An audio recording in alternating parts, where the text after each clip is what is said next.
Greetings, dear ones. I'm Kryon of Magnetic Service.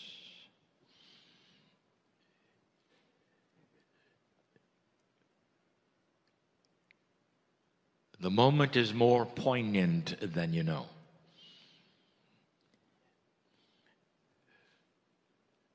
Some of you have come for a vacation. Others of you have come for a celebration. But none of you have any idea truly where you are. You couldn't. You couldn't. As tuned up as your Akash is, what happened here, right here, is so profound for so many on this planet, and especially those who would arrive to celebrate it now, so profound that it cannot really be contained.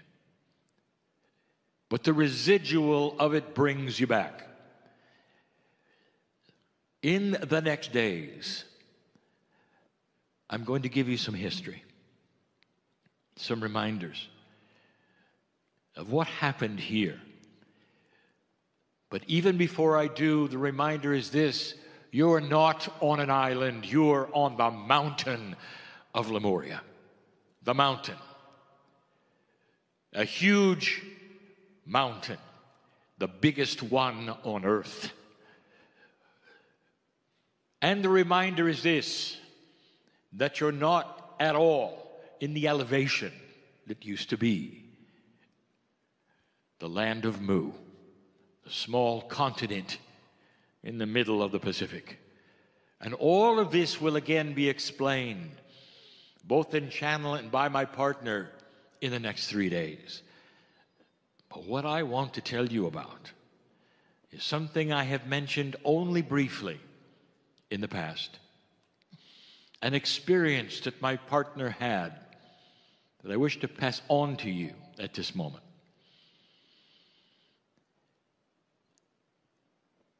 Silence. Can you feel the wind? Even inside this room, esoterically, the wind of creation. The Lemuria you celebrate was not really that long ago. We'll tell you more about that. It was the beginning of the sacred light information, the launching pad of the Akash, and so many came through this society. This is an island now. It was the tip of the volcano back then, as it is now, except that back then it was more active, slightly. The other tips of the mountain that are islands today, back in Lemurian times, were still extinct because the slide of the plates of the planet are slow. Lemuria was very recent, as we'll discuss again. Recent in the history that you would call history. Can you feel it yet? There is something here. The dirt, the lava, where you actually stand, very few have sat or stood here in Lemurian days because it was approximately 33,000 feet. However, let me tell you what happened to my partner. Before the knowledge that you celebrate today, before anything was channeled by my partner about Lemuria, about what might have happened here or what it meant, esoterically, historically, anything, he came to channel Kryon. And oddly enough, he channeled it here on this mountaintop you call the Big Island today. It was his first experience over 20 years ago. A place called Parker, the ranch, is where he was. The crowds were not large back then. Perhaps there were 50 there. And that used to be a clubhouse where he was. And before he sat and channeled, my partner saw in the back of the room a man come in. The man had white hair. He was obviously Hawaiian. And he had a cane. And he sat and he watched as my partner went into channel. When my partner came out of channel, the man was gone. This happened again, 2 more times, as my partner returned to these places, these islands, these tips of the mountain. And my partner knew that this was something because he felt it. Often he would weep before he would even arrive, knowing that this was something. And yet the channeling didn't say what. As the time went by, I began to tell him more about it. The man with white hair and the cane returned 2 more times, just like he had the first time. Whatever island my partner was channeling, the man would come, just for a few moments, it seemed, and he left before my partner came out of channel. My partner didn't even understand whether he was real or not, for he only came for a moment and then he left. My partner never saw him leave, but he did. Eventually, he presented himself and introduced himself as a kahuna. And his name was Makua. And in all innocence and naivety, my partner asked, "What does Makua mean?" And he says, "It means Makua." Shaman for the age, for the time. And that's when my partner realized he was the holder of the traditions of the ancestors, the original traditions of Mu, of Lemuria, the ones that went right back to the Pleiadians. And then Makua agreed to be a teacher with some of the groups that my partner would bring to the Hawaiian Islands, especially this island called Hawaii, where this was his home. And I wish to tell you just about one episode because, dear ones, those of you who are going to the cauldron, I want you to remember this story right now because that's where we were standing.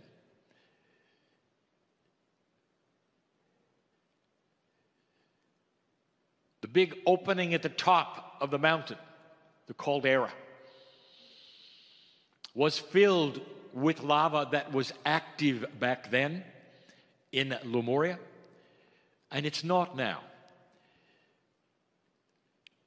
Sometimes it comes and goes. Sometimes a fissure opens up and smokes. Sometimes you actually will see the lava.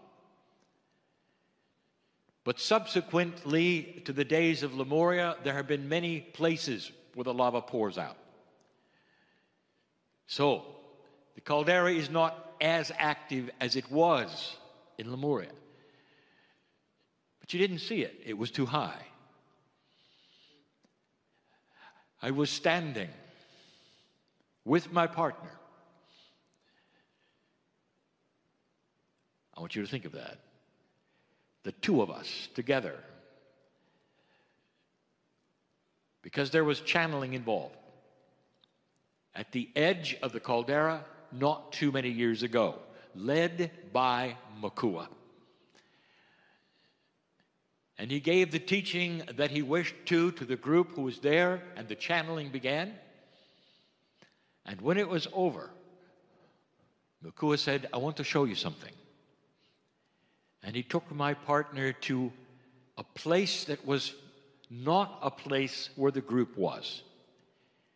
A little bit of a walk. And he said, "This is a place where the males gather. This is before my partner understood the differences between the honoring of the feminine on this island. He had no idea why the males would stand in one place and the females in another, not understanding that even to this day, in certain cultures, there are places where the women will be there in a sacred way, and they only will have the women there. And it's not a segregation of the genders. It's an honoring of the sacredness of mother. And this is the point, is that the males had to stand in another place because they did not have that sacredness of mother. They didn't understand the mother. They were not equipped. They were equipped for other things to support the mother. And he took me to a separate area along with my partner. For my partner still felt he was in channel. He felt the energy of it and didn't know why, for he had closed the channel, and yet I was still with him. And it's so that I can receive and give the message and agree and say, that's right, my partner. When Makua pointed to a place in the distance, and he said, this is where the light canoes are buried. And my partner didn't know what it meant. And I winked at him at that point, and I said, it's a metaphor, it's a metaphor. Kind of. I want you to think about it. The Pleiadians came to this place. And whether you came or you think they came esoterically or in vessels or whatever, the point was they buried the essence of their travel because they stayed. This is one of the greatest love stories of the galaxy. And it's going to be revealed even more to you as you go. For they stayed. There was no return. For they knew that this was the area and this was the place that they would teach for thousands of years. Where they would have children who would be special, who would then also teach. And an Akash would be born, for their bloodline would continue. Their bloodline would continue. On social media, some have accused my partner of not being fully human. Some say he's a Lizzie. Some say he's from space. And they say, beware, he's not fully human. Well, I have news for anyone listening. None of you are. None of you are.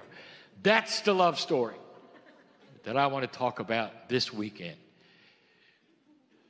And that is the story of creation. And that is why you have apparently 23 pairs of chromosomes. Makua gave a manuscript to my partner. It was one of 4. And he said, here are all of the secrets of the lineage of everything I teach.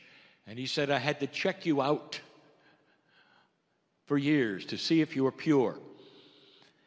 For he said, the lineage of the purity of my race will someday disappear. And these things must be known. Shortly after that, Makua passed away in a traffic accident on this very island.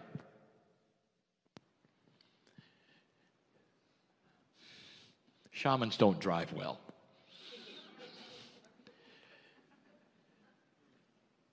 And the lineage of his shamanship passed to a woman. The first time in the history that there was no heir ready to receive this lineage. And this woman is here and lives here. Not far from where Makua lived. And her name is Kalei. And he gave her the same manuscript as he gave my partner. My partner and Kalei are allied in the tradition of the mountain. I told my partner not to read it, and he didn't. I didn't want it to taint anything that I would give him in channel ever. I wanted him to wait way after 2012 to open the pages and read a truth that he has been channeling for 28 years. A truth that says that humanity will make it and has passed this beautiful chapter of evolution called 2012, the precession of the equinoxes. There is so much more to give you. But because you're going to be at the crater soon, and I will channel again there, and I want you to feel the wind of creation. It will blow on you and in your face, as it even does now, for those of you who know what I'm talking about and understand the metaphor. This is a special area, a special time. You have come to the place where it began. The teaching of light and beauty. And what you need today in order to cross this bridge of evolution of humanity, which will start to grow and flourish, become wise, and continue. You've come to the right place at the right time, dear ones. Remember Makua. See Makua in Calais, for she talks about the same stories he gave her. But understand that it is the female now who carries the torch of the ancestors for this, the launching pad of the Akash for humanity, right here. And so it is.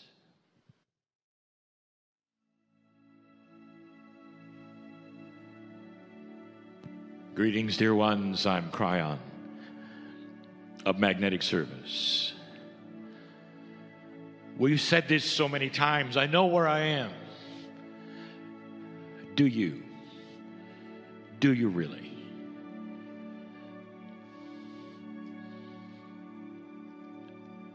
Last night at a smaller event, with those who came, mostly women, to actually start this particular energy. Last night, I spoke of this, and I'll speak of it again and again and again. 28 years ago, when my partner opened his mind to the potential that there was more, something else happened. A very slow education of him to an alliance with this which is Kryon.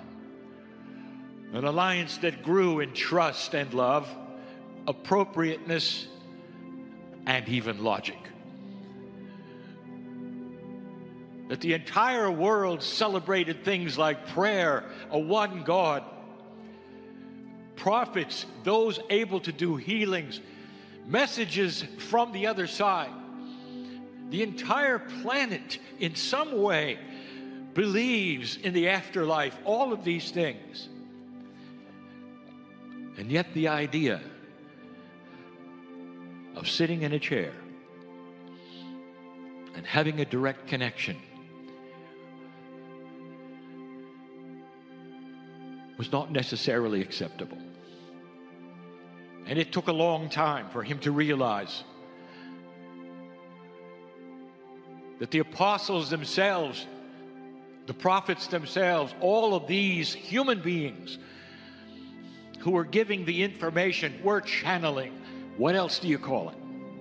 What else would you call it? When you have a book written by men and women and you call it the Word of God, what else would you call that? It's the word of men and women under the influence of channeling.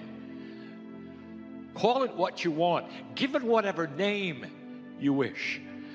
But dear ones, there is a connection between you and the beyond, whatever you think it is.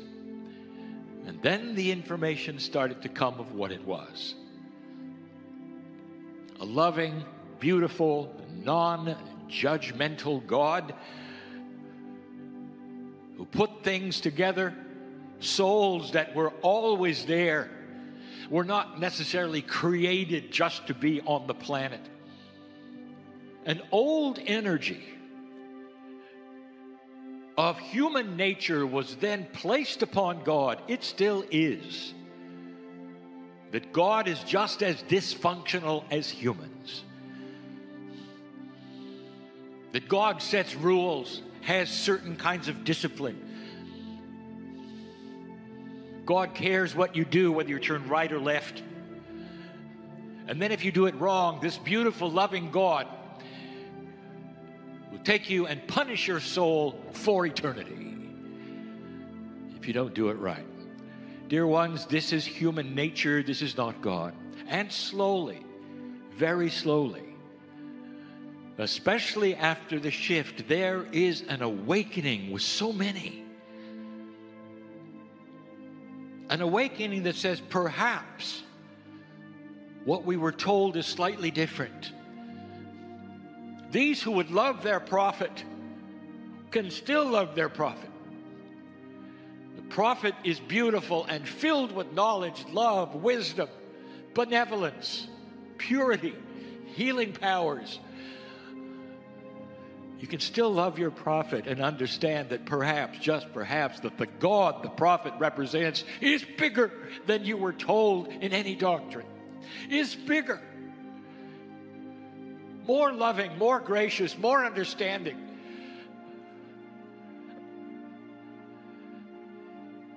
And that's where it sits today. This shift is starting to awaken so many. Two potentials. You don't necessarily sit in a light and be changed. What happens is you sit in a light and see things you didn't in the dark. So each and every human being gets a chance to see something they did not see before. There is no energy of guidance that is being put upon the planet that was not there before. Instead, it's the human beings, as it always was, as it should be. The human beings controlling themselves with free will, and the enlightenment that happens is that which is accomplished as a result of the free will. And as the light is turned on this planet, the free will of billions start to see it or not.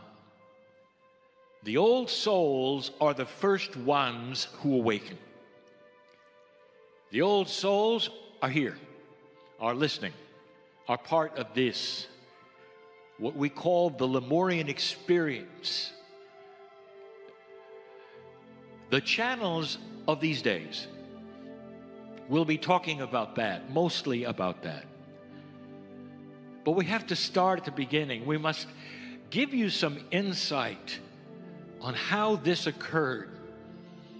And each time we talk about history, the ones who listen, who are historians or scientists, roll their eyes and stop listening.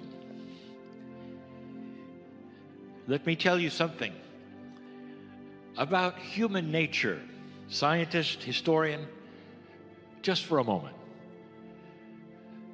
Are you excited about history? Historian, archaeologist.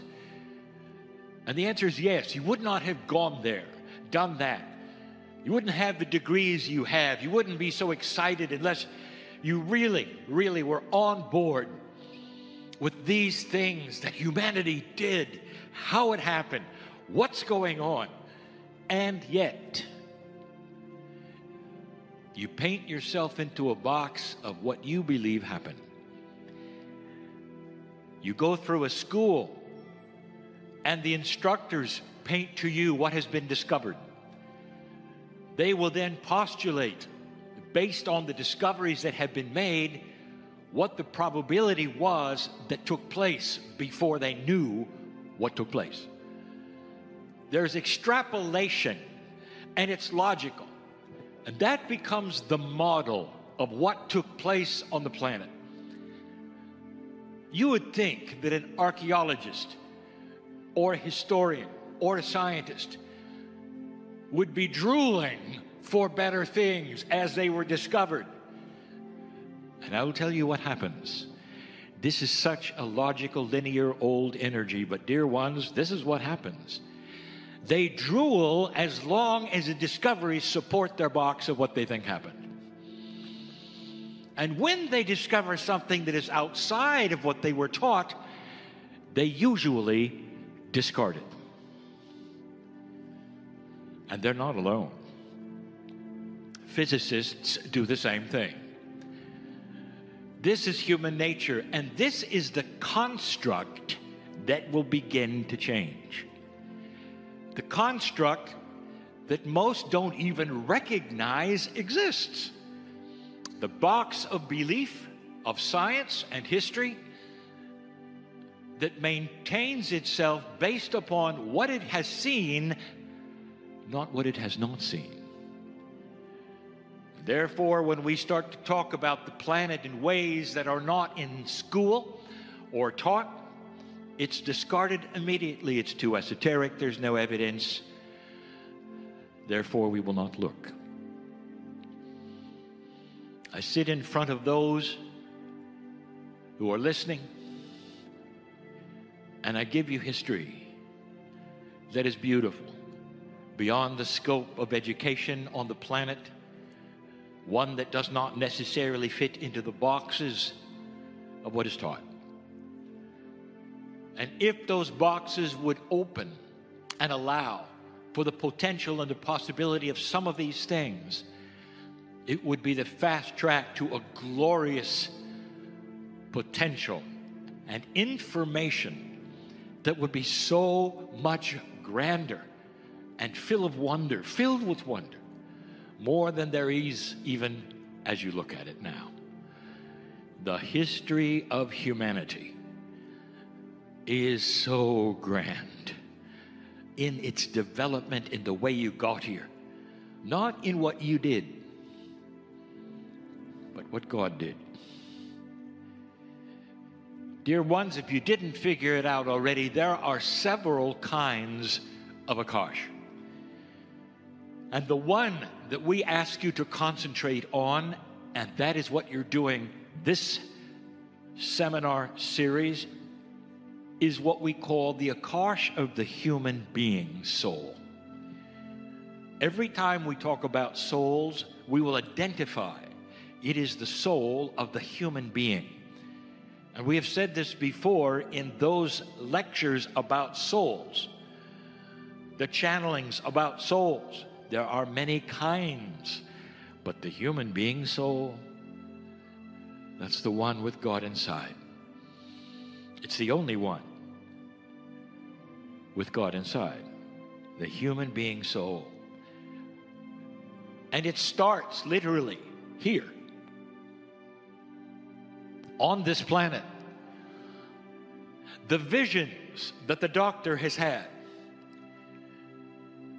are so magnificent because they are metaphoric. In other words, that which the human being can understand and draw and picture, which means something that the human being cannot even comprehend, but you get a picture inside of what might happen. Not when you get here, but even in the planning stages before you get here. How it aligns, how it locks together, how it picks up those things in the cave of creation so that you sit here today as who you are. Each one of you, billions, have a soul which is so grand. But the ones in front of me and listening, the old souls, have ones which may very well include Lemuria. But I'm getting ahead of myself. There is something called a cosmic soul. And it's a bad word to use. A soul is something you consider that belongs to you, your name, your body. We've discussed that is not exactly right either, but when you talk about the cosmic soul, this is you when you're not here. This is the you when you're home, and I mean not here. This soul you have, not the human soul, the soul that is cosmic, is who you are in the universe. You see, there was no beginning and no end of who you are. You come and go on this planet so often.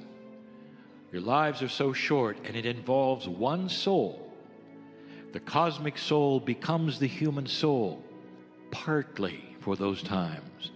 We've talked about that before. Part of who you are stays on the other side. You knew that. You call it the higher self or whatever you wish. But you are aware that part of you is always a little beyond you.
Happened just this way.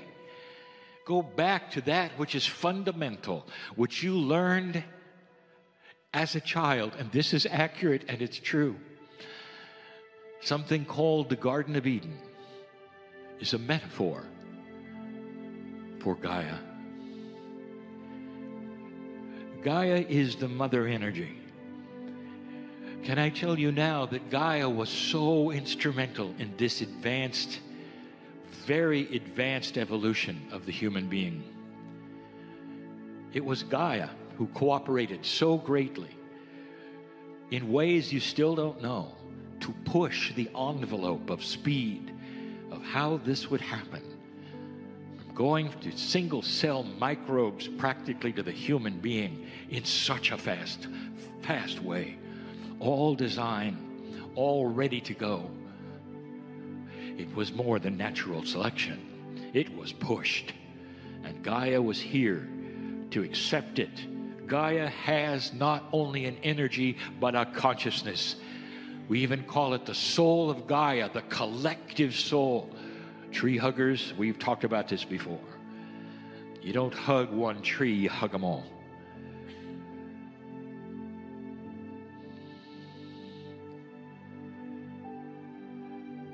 The Garden of Eden is Gaia.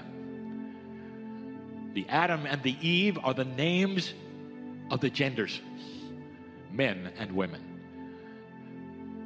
And according to this metaphoric, beautiful story, an angel came and showed them and implanted in them the knowledge of dark and light.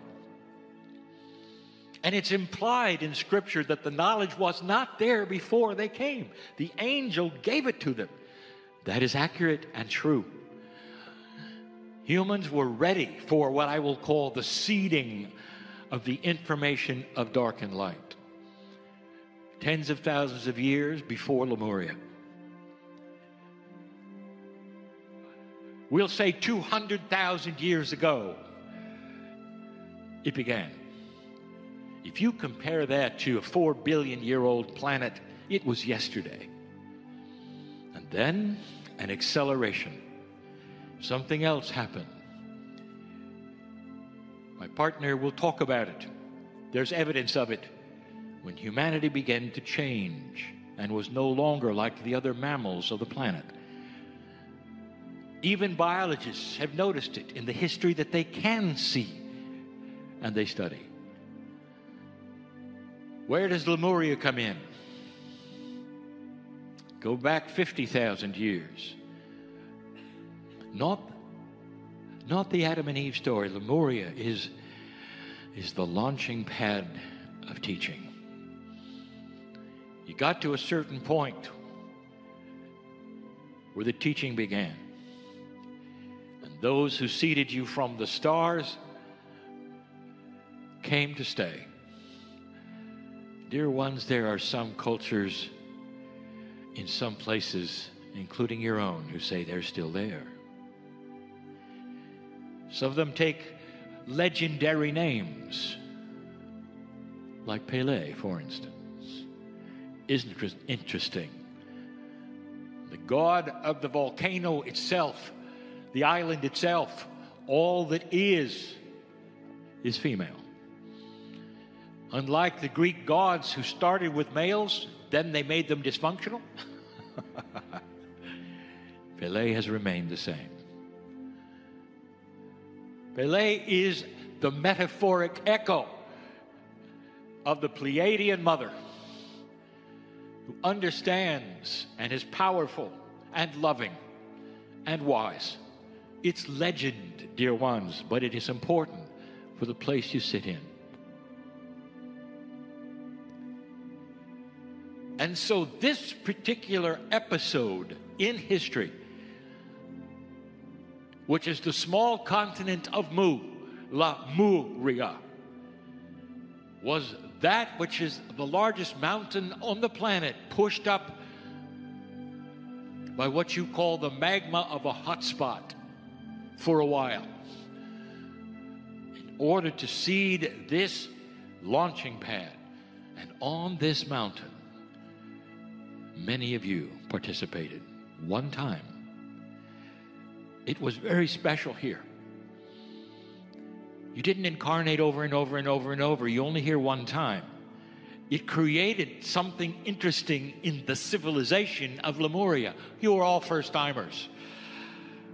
And so there had to be an anchoring. And the anchoring was this, that the Pleiadians, the mothers, were the teachers. And they created a group of humans who lived a very long time, who were also the teachers. So there would have to be a stability of sameness for the maturity of the information to grow. You could not have newcomers come and go without the stability of some staying and passing on the information. They would become then the old souls, just a few, of Lemuria.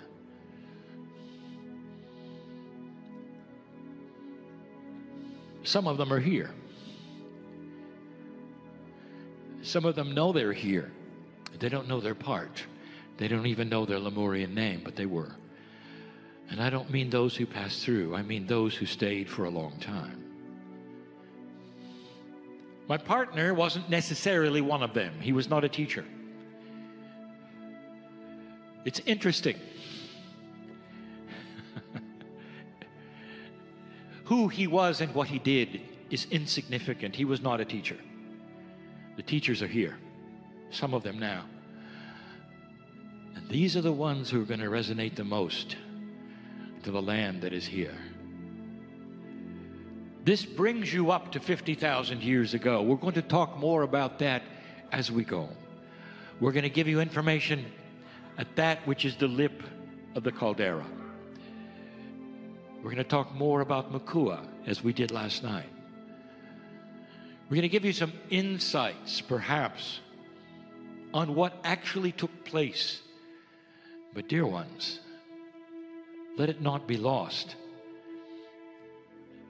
that in the history of humanity, unwritten, unseen, undiscovered, you sit at one of the most important places that are spiritual for the entire planet. There was no accident that this mountain was in the middle of the Pacific Ocean. There was no travel to and from it. It could not be tainted. It could not be changed. It could not be conquered. And it remained the same for thousands of years. The purity was the same. The teaching was the same. The mothers remained the same ones. You would ask yourself, how could any creature from any planet, anywhere, live for thousands and thousands of years? Because, dear ones, the Pleiadians came from a graduate planet where biology wasn't necessarily what you think it is today.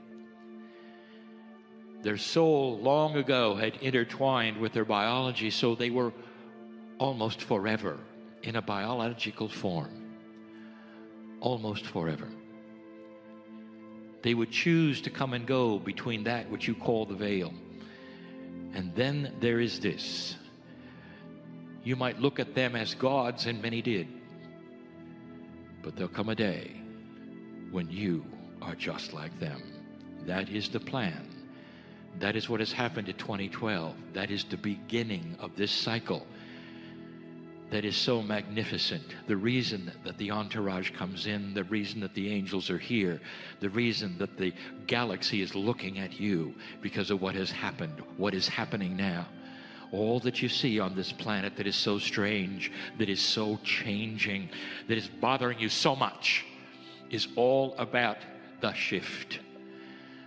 Systemics of systems must change and morph. Things have to fall over and be rebuilt in order for the integrity to begin again. And this is an example. What is taught these days is the core, the spirituality of the teaching of the mothers that were here. While you are here, be open to downloads. I speak of those on the mountain right now in front of me. Be open to downloads.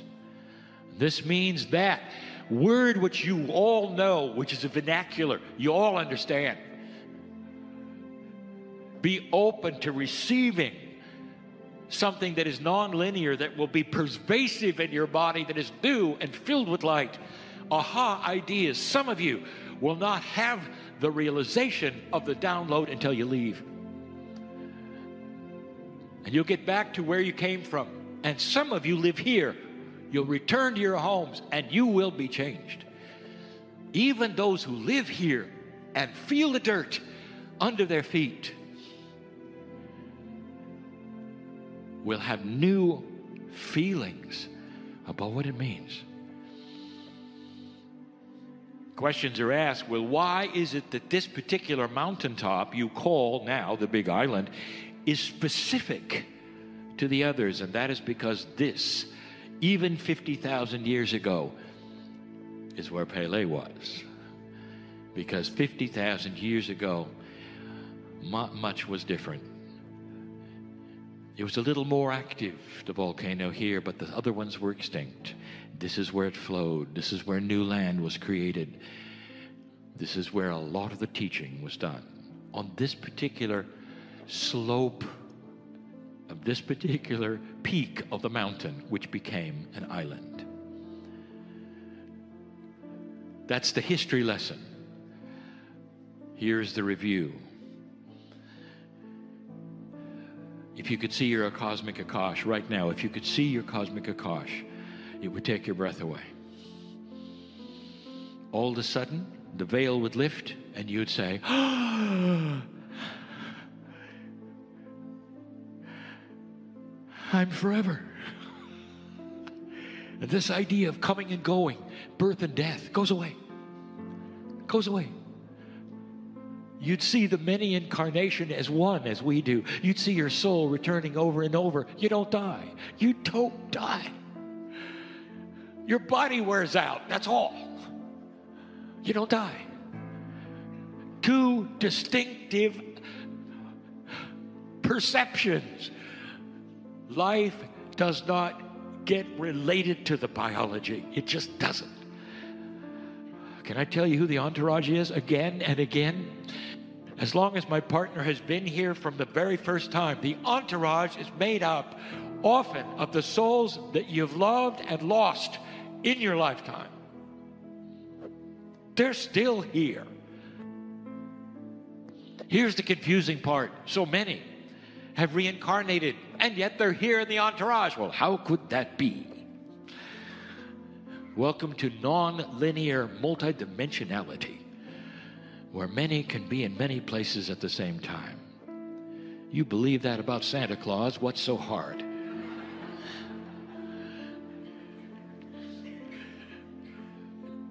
That's what it is. You're here at the right time to feel things perhaps you weren't ready to feel. To have teaching because you'll remember it. You'll remember it. And you'll remember the teacher. And often this will bring tears to your eyes. To realize you are so off-worldly. Your very DNA is not fully human. That is the love story. We'll tell you more about that. That's who you are. That's who you are. Watching this planet and a cosmic Akash that would remember all of the galaxies, all of the universes. You never were born is a bad word. You never ever had a beginning. You're a circle in time. You always were. Where is the beginning and the end of a circle? That's who you are. But for the earth, you represent the beginning of the teaching, of the purity, and the love of God inside. The oneness of all things belongs to you. And now you start returning with that perception of all that is. There's more. I'll be back. I am Kryon, in love with humanity. On the dirt of the place where you learned all about me, all about that which was God, all about you. and so it is.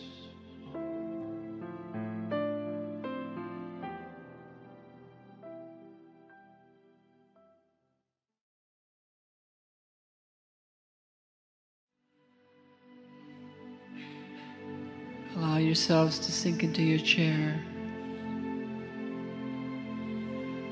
because the ancients that are beyond counting, there are so many, have filled this room. They know who you are. They know why you're here. And they're touching you with their love and their gratitude for all of the work that you do. It's time to move forward. Release those things that are no longer needed, no longer appropriate, so that we can shine our light more gloriously than ever before. So they're here to assist. They brought their strength, their love, and their touch. Feel them around you. Feel them touching you. And be open to them. They're here to help because we have called.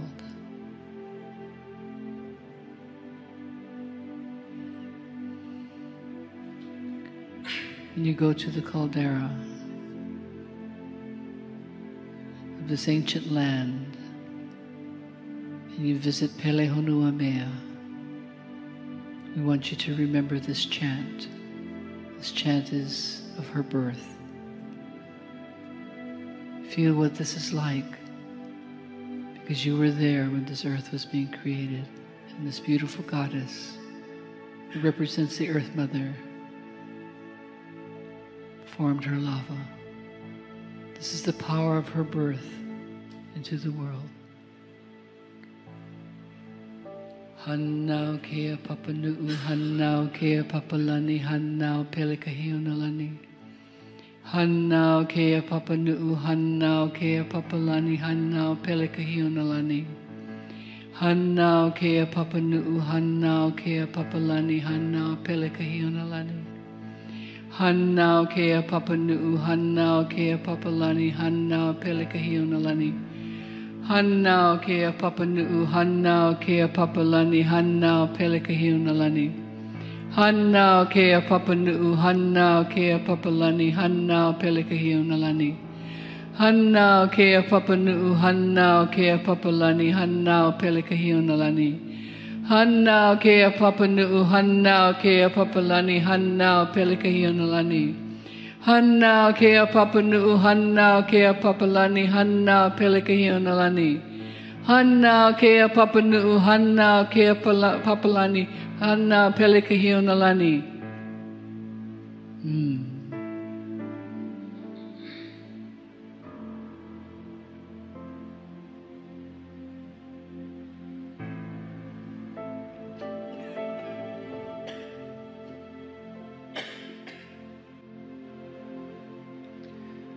And as you sit in the vibrations of this sacred chant,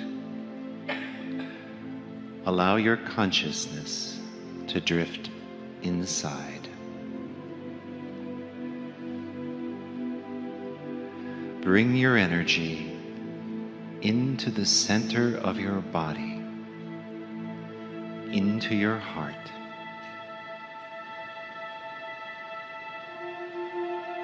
And in this space, you will feel the quantum field of energy around you. And with each beat of your heart, you feel the energy pulsing through your body, into your arteries, and through the tissues of your body, bringing the light and information from your soul.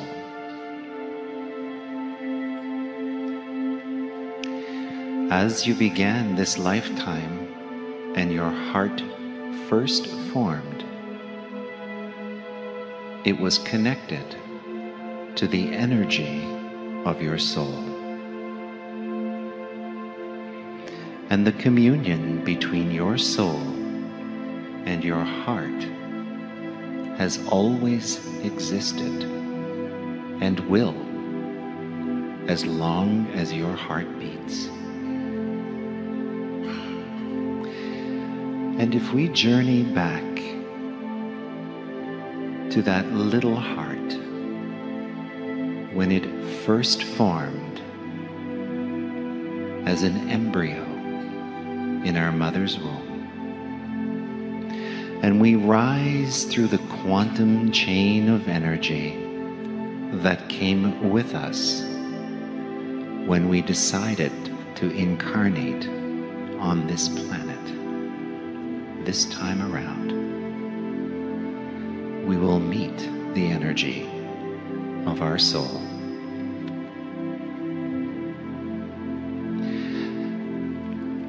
And as we have this encounter, we're going to come back down through the quantum field of energy and information, back into our physical body today.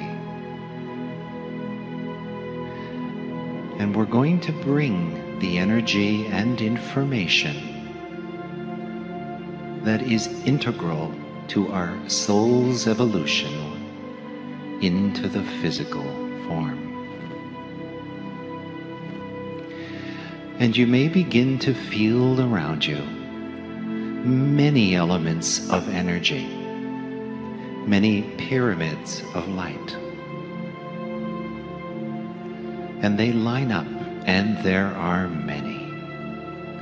There are so many. One for each and every time you have incarnated on the precious planet Earth. And if we go back far enough, we will arrive at the very first moment when we were born. And just allow a column of energy, a channel, to open between who you are today and every incarnation you have ever known, consciously or unconsciously, back to the primal seed of life, to the original blueprint, the original instructions for perfect health and multi-dimensional presence. And feel the love of that space. And from the energy below, we begin to feel a gentle vibration. The energy tingles and it builds and builds like a little flame.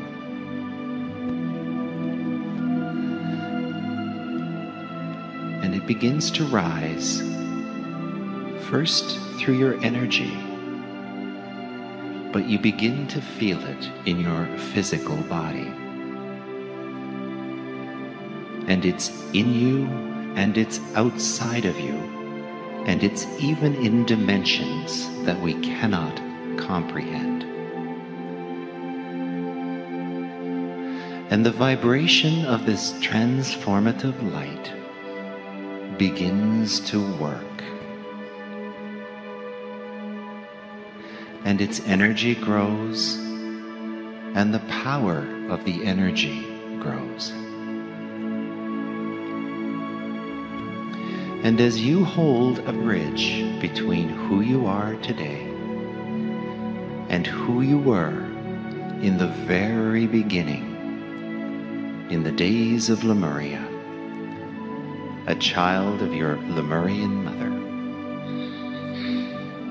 you allow the energy of all the incarnations between now and then to be touched by the transformative flame of healing light.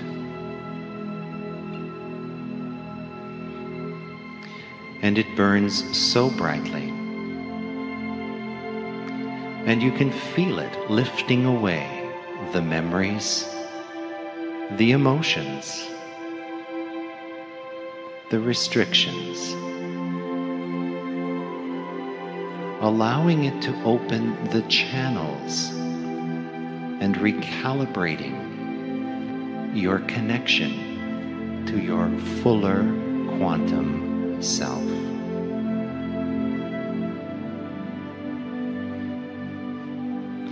And the light burns so brightly now.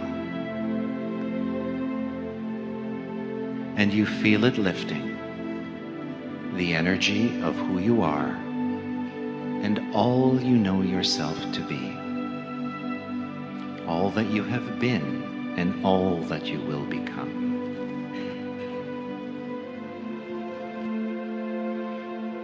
And as the energy is transformed in this way,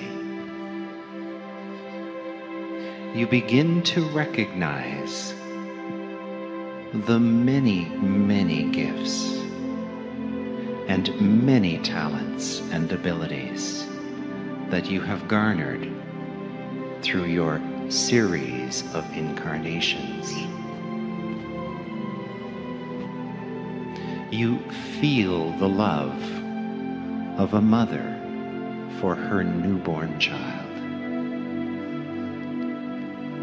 You feel the pride of a father as he sees his children grow and become. You see the courage it took to face adversity and to stand tall and shine your light, and to help others around you do the same. You see the times when you were there to help another person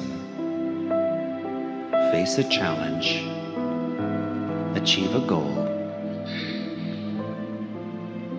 to fill their own heart's desire. You begin to recognize the compassion that you feel when you recognize that every person around you is one with you. And when you see suffering, you respond with an open heart. When you see sadness, you can uplift with a smile or simply by the way you be.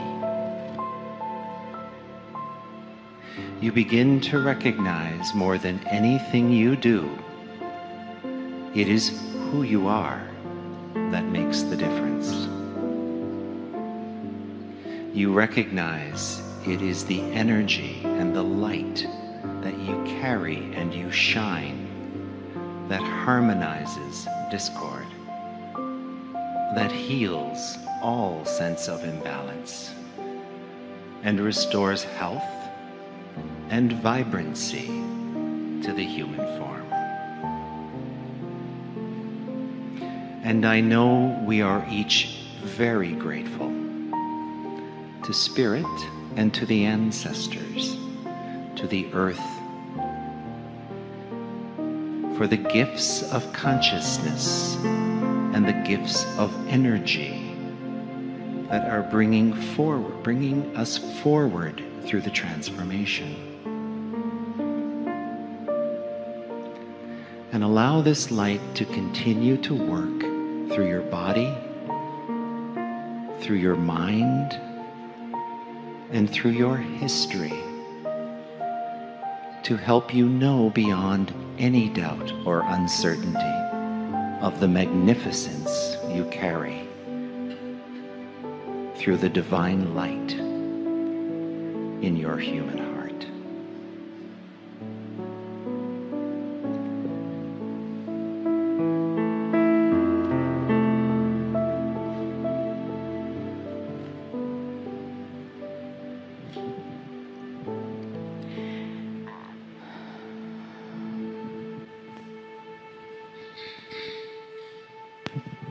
And as we breathe into and through our human hearts, in the center of this beautiful crystal temple we call our body, the vessel of our incarnation, we open that heart in a joyous way, in a way that gives us an opportunity to move forward in each aspect that calls us to manifest our light, to manifest our joy, and to understand how powerful our own spiritual clarity is when we know ourselves as pure, as clear, and we trust that ancient voice that is now so present. And we listen. And we work in harmony and unity together within ourselves in the balance of possibility of all that is and all that awakens right now. We begin again in this moment. Open heart, open doors, open mind.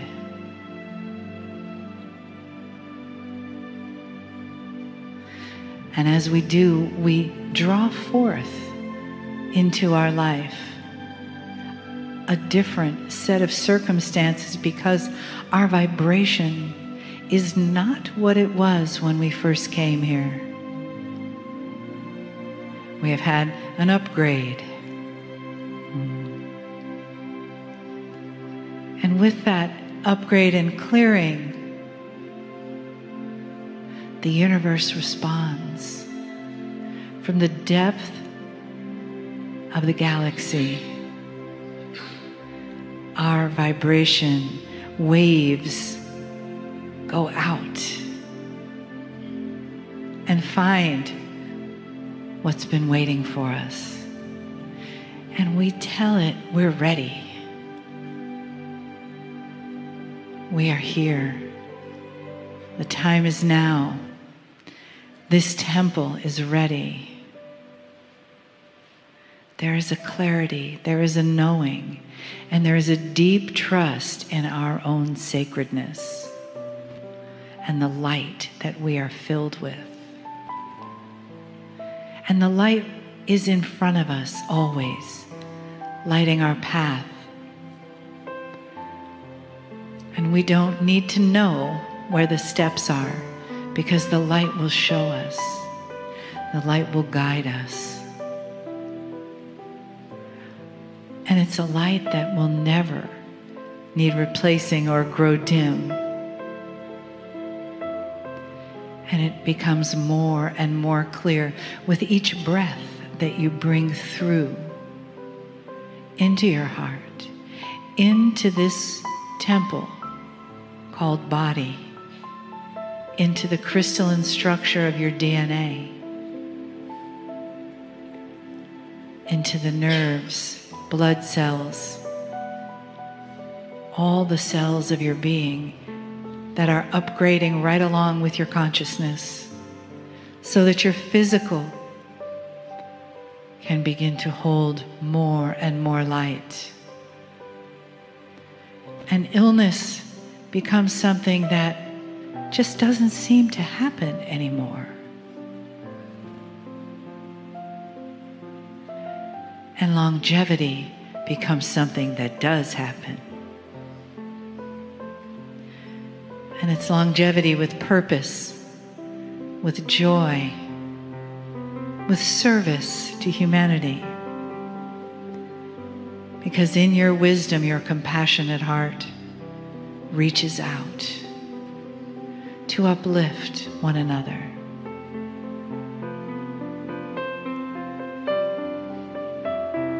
And you bring that joy back home to this place we call Earth, to the Mother Gaia that we stand on, that we lie on, that grows our food, that brings us water, sunlight, moonlight, ocean waves, our soul's home in this life, and here for us as we are for her. And we give thanks to the divine source and the star mothers and the grid of Gaia that holds this field so that we can play and dance and create from a place of clarity and consciousness. We can sing and we can love from a place of joy and understanding that we are love and we are joy and we are limitless divine source love. So take a breath into that. Let it expand through your physical body and out into your limitless joy source love. You are sacred. You are a temple of the divine right now. Not another breath goes by without you being who you came here to be in your most perfect, cleared Akash.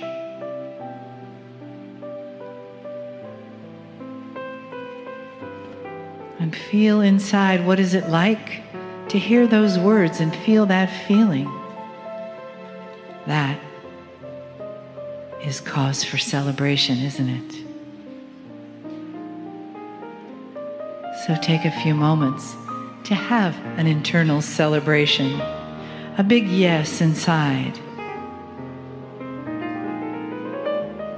a joyful time, a time filled with light of you, becoming you in a way that is unique to this day, to this moment, to this place on our beautiful planet, together. So it is.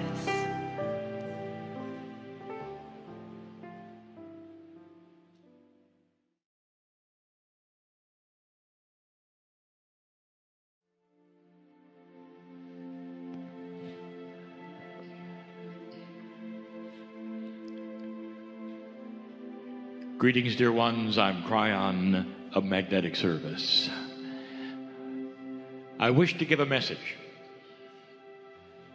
that has never been given before. Attributes which have never been heard before, because I sit in this place. This is a specific message that can only be given here.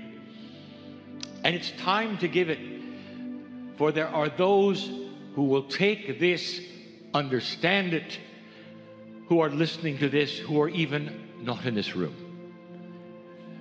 It's beautiful, for it talks about the teaching of the Pleiadian mothers. Specifically, how it was done, what was taught, why it was taught, and who learned it. I could not give this message unless I was in this place on this mountaintop where it happened. It did not happen on the top, it happened at the shore. But this is the mountain. And you're here, and I'm here.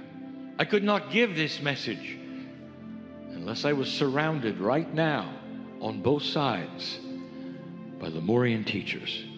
And they're here. I used their Akash as well as that which is what Kryon knows, to bring it to you in a way you'll understand. Dear ones, what I present at this moment will be studied for what it is, and some of it is cryptic. Some of it will only be understood by the teachers of today. Some of it will only be understood by physicists, believe it or not. Where do I begin? This mountain was used as an Akashic launching pad for truth. What would the first lessons be from a star mother to human beings who had arrived, who had the 23, the chromosomes? What would the information be like? What would the purity of it be, or the simplicity of it be? So that wherever they incarnated the next time and the next time, this would follow them in their Akash. They would know it, they would remember it. With free choice, they'd use some of it or not. With intellect and the culture that they would become, some of it would be important, some of it would grow, some of it would be thrown away. That's free choice. But I'm going to give you the raw truth that was taught right at the beginning, right from the children to the adults. I'm going to tell you what it was and why. It was different than you might imagine. There is wisdom in all that I'm going to tell you from those from the stars. You picture, perhaps, human beings gathered like this in a place where they sit and watch a teacher, and it wasn't that way at all.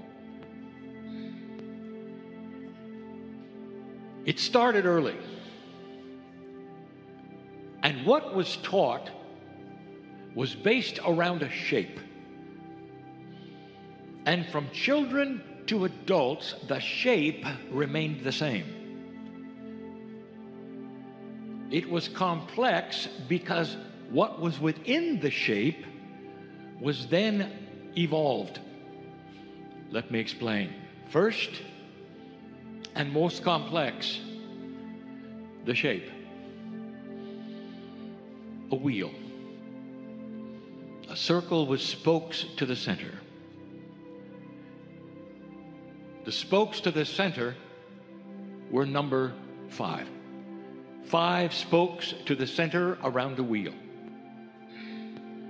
My partner goes slow. I'm going to give these things to you. You've never heard them before.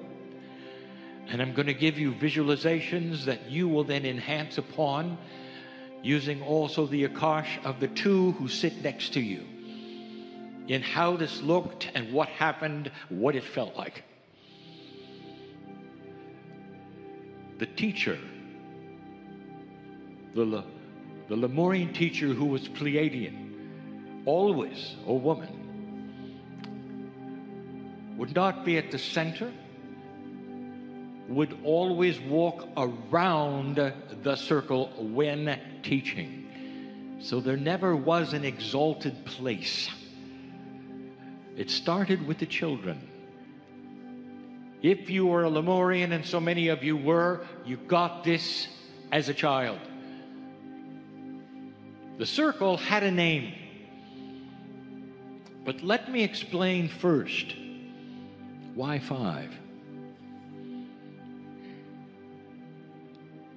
The name and the number go together, and it's not numerology. This was long before numerology, long before. The human beings saw the energies of the numbers and developed systems. This was raw. There was 5. 5 spokes to the center. The wheel had a name. Seeking balance was the name of the wheel.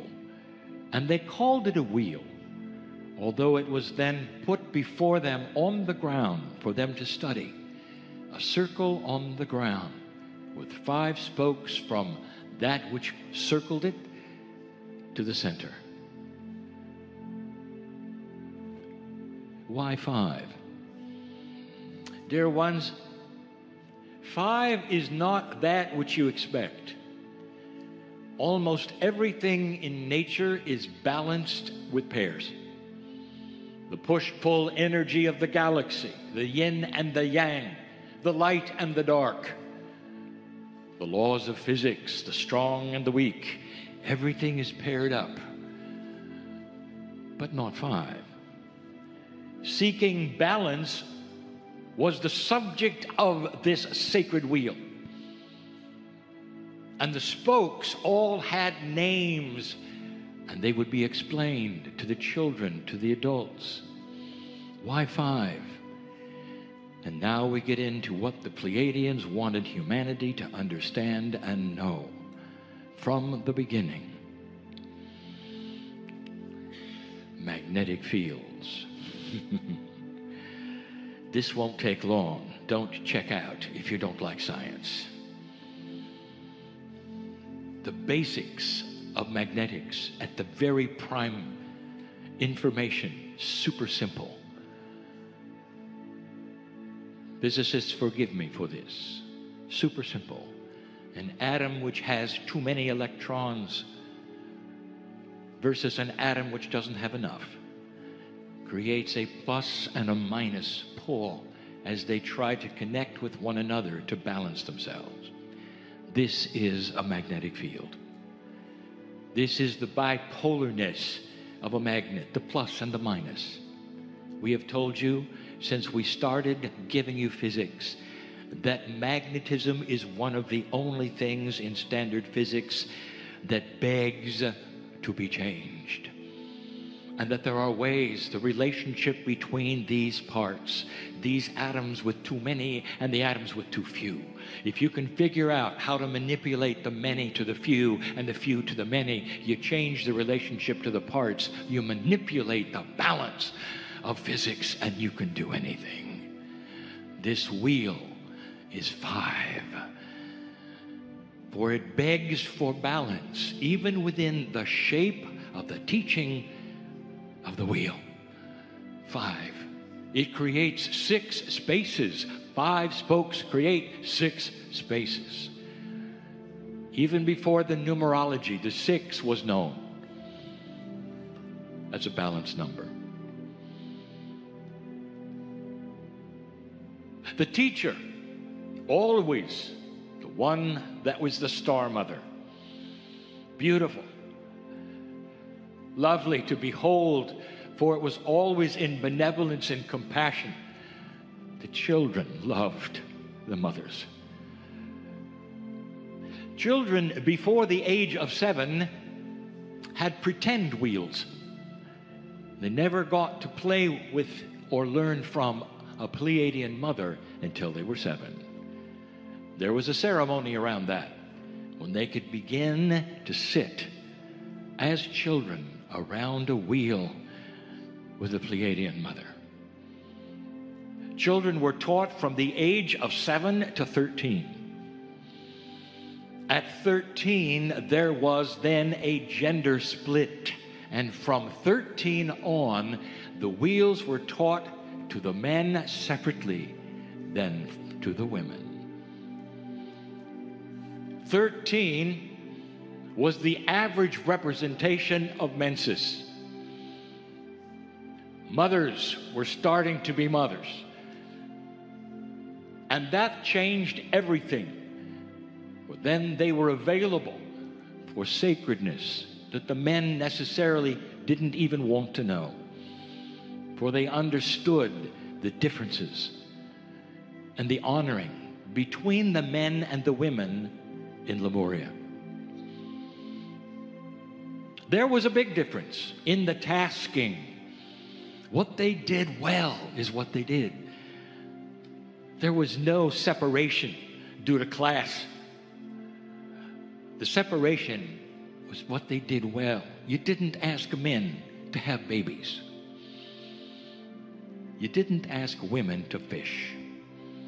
Let me tell you how this worked.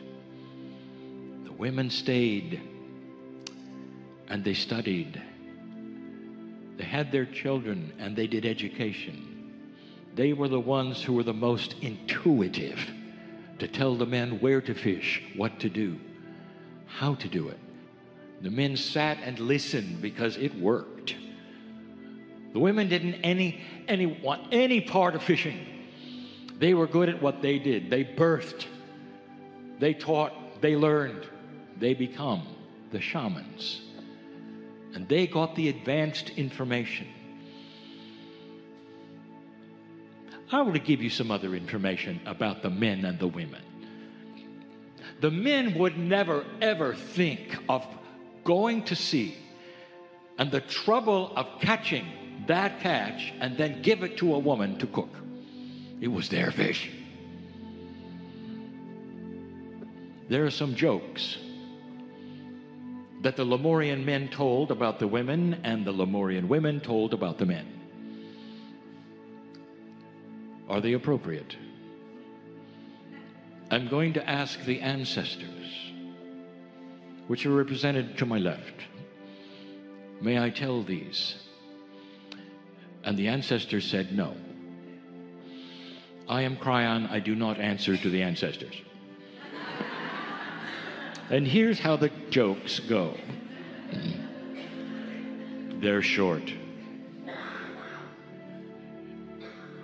The men get together and they joke, don't ever give a woman a fish.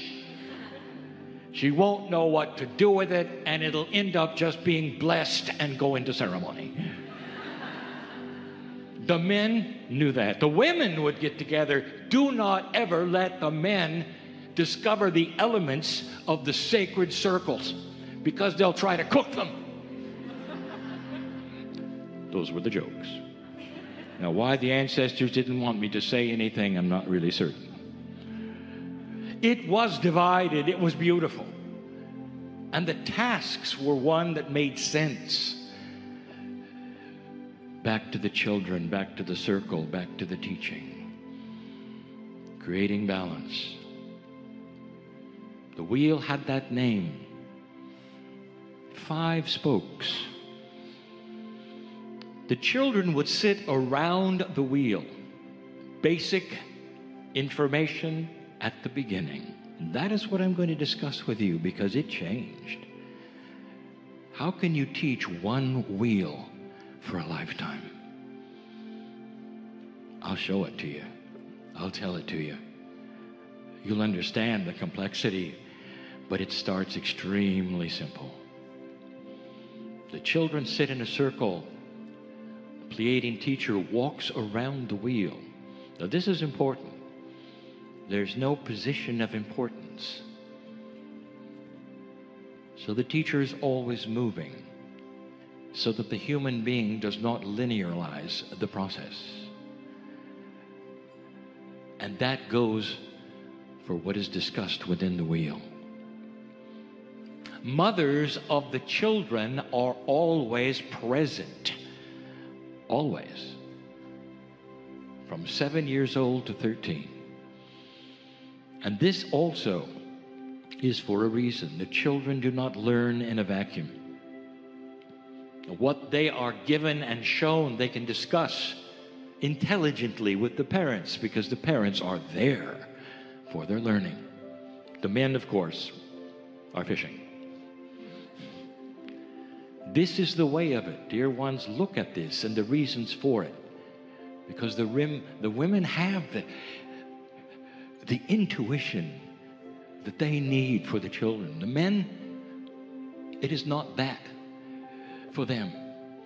They have other things. They have the intuition to build the villages, to put together the things for survival, to make sure their families are cared for, to go find the fruit, to go find the food.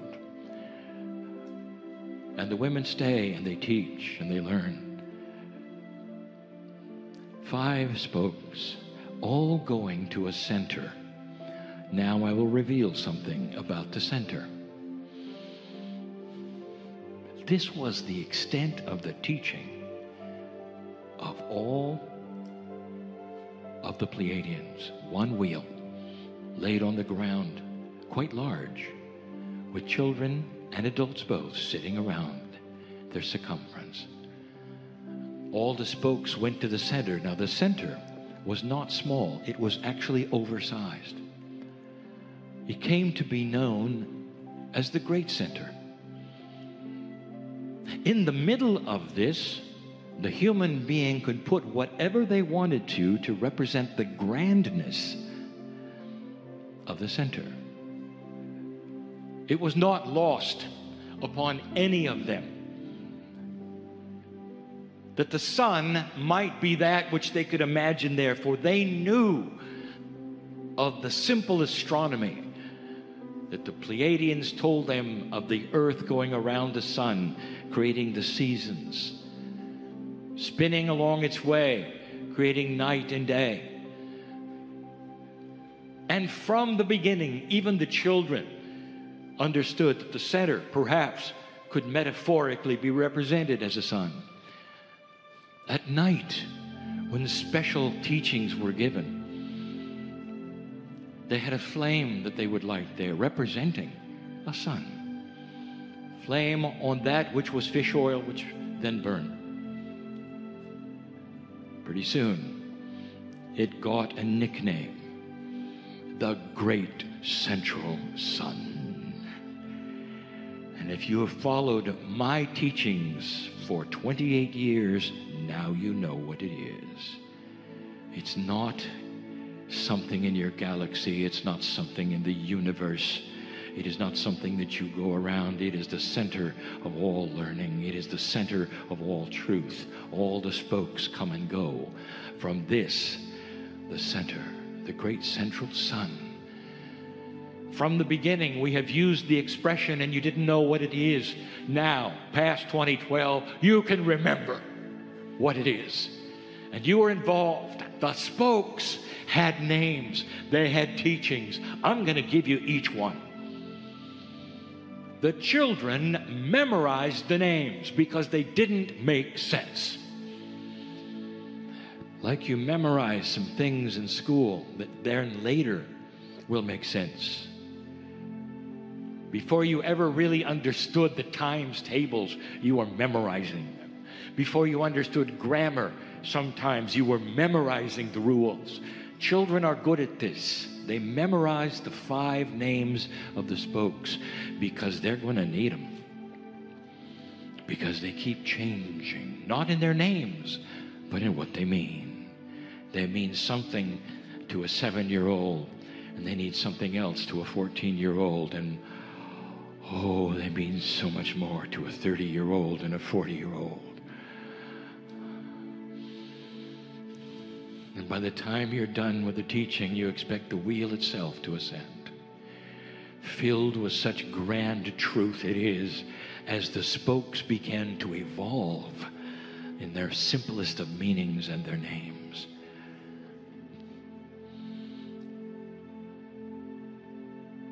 In an elementary way, as I give you the names, right from the beginning, the children have an idea what the spokes mean, and all of them are wrong. The spokes actually have energy in both directions, from the center to the circumference, to the circumference, to the center. But that's not how they're seen at all at first. They're simply spokes with names.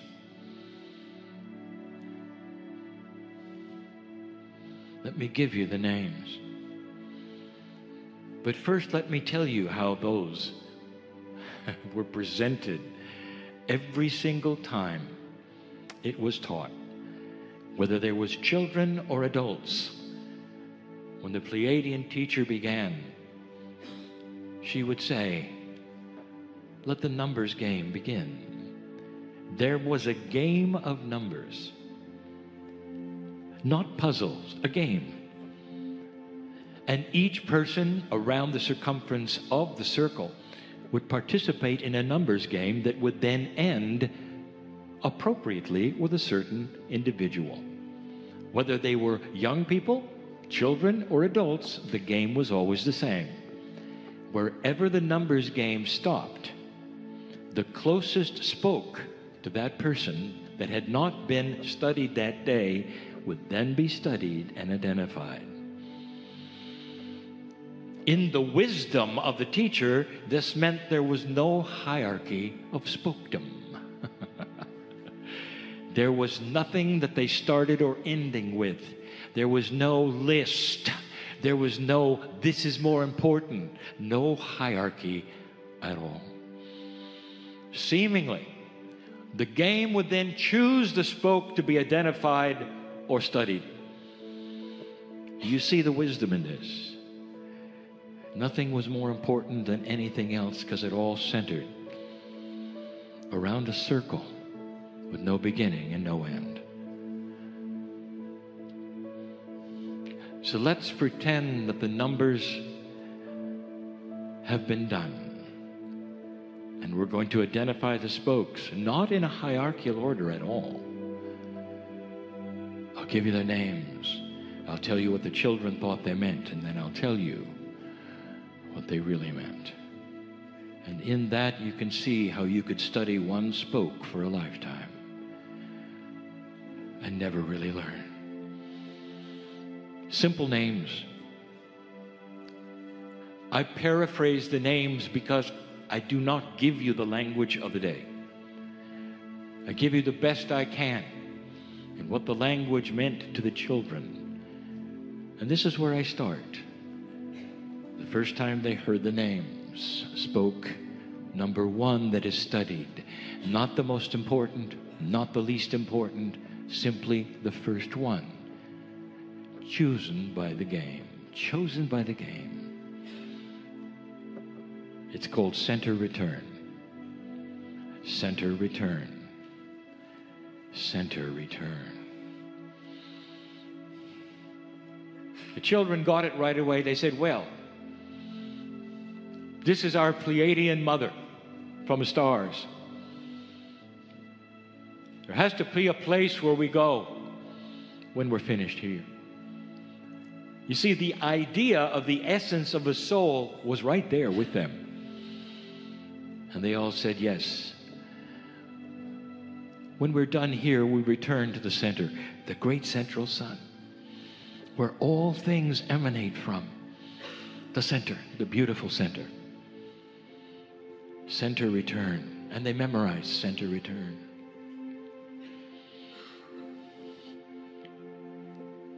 I'm going to give you the name of the spokes, and then we're going to back up and give you the meanings, the real meanings. The second spoke that was studied, star steering. Star steering. The children were very excited about this because they knew the Pleiadians came from the stars. In order to get here, they had to steer their way somehow. And they said, this is going to be a spoke eventually, where we're going to be taught how to steer among the stars. We can do what the mothers have done. Yes, we get that, star steering. Number 3, difficult. Child life. What could that mean, child life? The children said, this is the name of the spoke giving today. It'll change tomorrow when we're older. This is for us, we're children. It's the life that we have as a child. We're going to be taught how that works. Child life. Number 4, human God. Human God. They memorized these names. Human God. This was the first time they said, there has to be a prophet. There has to be something that's going to happen. A human who becomes God. This is going to be for the future. We don't understand it. We don't understand the name. Human God. Number 5, simple, but not so simple. It was called the mirror. The mirror. 5 spokes, odd names, memorized by the children. And then it started. Slowly, methodically, simply and with elegance, the mothers would start teaching what the spokes were. And to the children, the childlike ideas were enhanced slowly for children. And then every session and every year got a little harder. The children got the idea only in the third year that the spokes worked both ways. Center to the outside, outside to the center. But rather than giving you the lessons and all the permutations and permeations of the lessons, let me just give you the truth, the purity of the spokes, the five basic truths that these Pleiadian mothers wanted to give to human beings, placed into their Akash, so that when they left Lemuria, they would know. They would know. Center return. That's reincarnation. The whole idea that you go both ways. You come and go from the great central sun. Did you study this today? Did you see the beauty, the elegance, the complexity, the honor, the love that went into a system that allows you to come and go from that which you call a center, the creative source? Soon the children, which were getting older, understood that the great central sun, that hub, sometimes we'd had a fire, sometimes a piece of fruit. Whatever it was the God, the Spirit, where everything was. This became the creative source. Very difficult to tell a child about the creative source unless year after year they're exposed to elegant teaching and layers of understanding. That was spoke number one, the beauty of the return to the center, and then from the center to the outside and back. The idea that you never, ever die. And this was what was taught to the children. Death is a transition. It is not to be feared. For you, the essence of you comes back. The body wears out, the soul does not. And that is spoke number one. Beautiful. It's also spoke number 5. It's also spoke number 3, 2, and 4. Depending on the game. It's the first one that we study today. Star steering. Oh, you're going to love this. That is how your life can be steered by the stars. It is astrology. Star steering. Right from the beginning. We've explained why astrology works. We're not going to do it again just to say it works, because it has to do with physics, not esoterics, physics. It has to do with your sun's magnetic field and gravity, and they're related.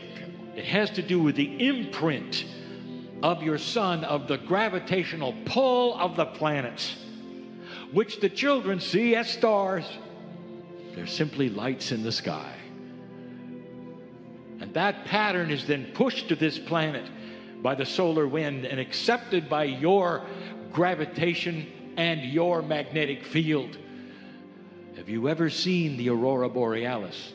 This is the sparks where the solar wind and your magnetic field combine and information is put onto the planet. Star steering was the name given to the idea that what you see in the heavens may affect who you are and what you do, depending upon the time of birth. And it doesn't necessarily mean it's the same in the northern or the southern hemisphere. You could study that all your life. Do you see that? You could study that which is what you would call the reincarnate human soul all your life. It wasn't called reincarnation. That speaks of a separation. Carnate, non-carnate. It was something completely. It was a circle of life. It was a circle of beauty. It was a circle of love. It was no death. Two concepts. Beautiful. Simple at first and complex. The third one that was studied that we will show you today, child life. Oh, you won't understand this. And some of you will scratch your heads. This is one of the basic spokes that is so important. And here it is, dear ones. The longer you can maintain that which is the attitude, the elegance, the humor, and the joy of the child, the longer you will live. Child life, don't lose it. The children are taught from birth what you have now may go away if you're not careful. Don't lose this, because you'll start dying as soon as you do. Disease can attach you as long as you have dropped it. But as long as you have the joy, the excitement of the little child that you are now, dear ones, was taught, as long as you do, you will live a very long life. Don't drop it. Remember it. No matter what occurs, no matter what sorrow is there, no matter what you have to wade through as an adult later, don't lose this. Don't forget it. Child life, it will affect the length of your life, and you will start dying as soon as it's gone. How important do you think that spoke is? It talks about the health of the human being. It talks about that which you have that is an attribute of human nature, which talks to the biology. Can you imagine how long that spoke could be studied? Mind over matter. But what in the mind is the most important thing? Don't lose the kid inside.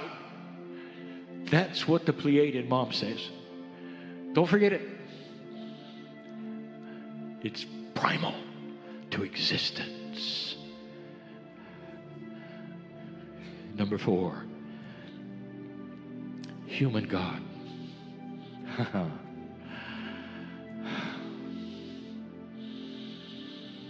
This is the training that says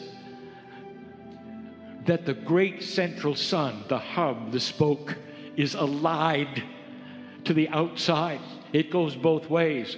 You are God. God is you. You are sacred. From the beginning and the elegance of not understanding and memorizing 2 words, to the advanced lessons of what it is like to know you're part of that hub. And that is why you reincarnate. One hub starts to relate to the others. That's then the advancement. There aren't 5. There are layers of the 5 that talk to each other. And 4 talks to 1, and 2 talks to 3. That is the elegance, the complexity of the wheel of the 5.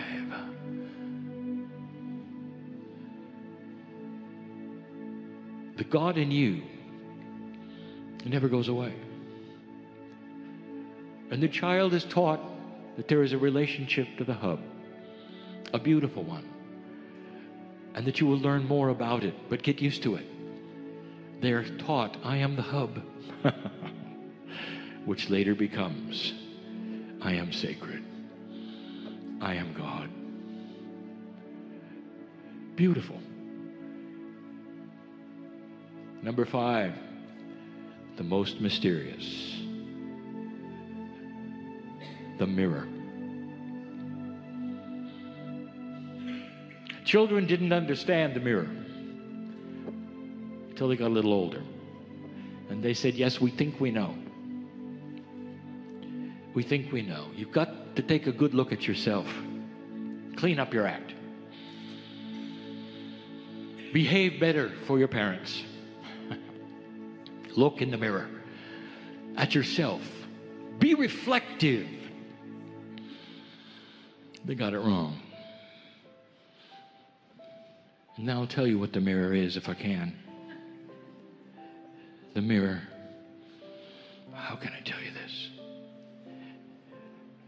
You get to see yourself and God together in the mirror.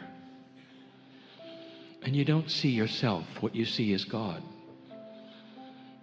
And you don't look at a mirror. You look at another human being. And the mirror is in them. That's just the first layer of training and teaching. Looking for God and looking for you in others.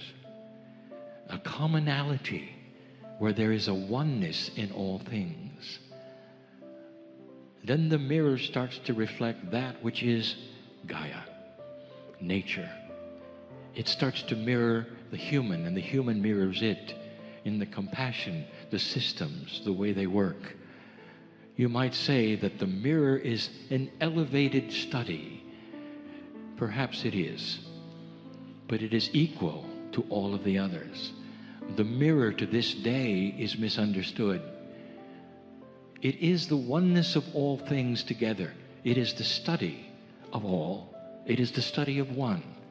It is the derivative, get ready. It is the derivative of I am that I am. That's the five. Can you see why at a certain point that the teaching would take off for what you call the sisterhood? Where the women would then have that which they needed to know as shamans. And the men would know enough to know that there was an elegance that they were not being taught because they were not necessarily equipped for the intuition that it would require. And all of them understood this. All of them. This is the story, dear ones, of the beginning teaching in this mountain by those from the stars. This is what they meant. This is who was involved. And it continued for thousands of years. The basic truths, the basic ones, the ones that would create humans who would get a chance to know and awaken someday to continue the study of the wheel. Welcome to the continuation of the wheel. Call it what you want. Everything you've learned today and seen is part of it. Everything. And will continue to be. I want you to take a moment and congratulate yourselves for coming through a time frame that many did not come through. For the awakening of the nodes and the nulls, the Pleiadian mothers return to feeling things that you didn't think you'd feel, to having understandings to go home with you didn't think you'd understand. There's much to know and to remember, dear Lemurian. That's enough for now. And so it is.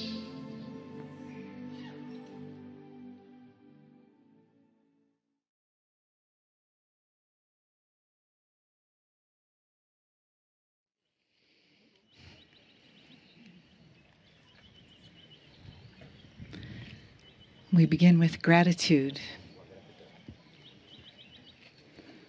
Gratitude for the family that we are. And take a breath into your heart and feel how it's expanded just today.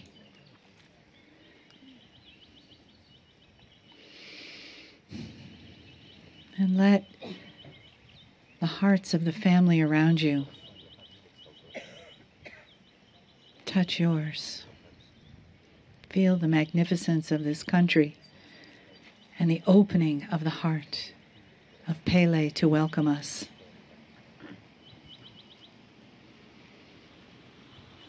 Now that she has shown herself to us at the caldera. You each take a piece of her home. If not physically, you take it home spiritually. And you keep that part of her awake in your heart, in your soul, in your being for the rest of your time on this planet.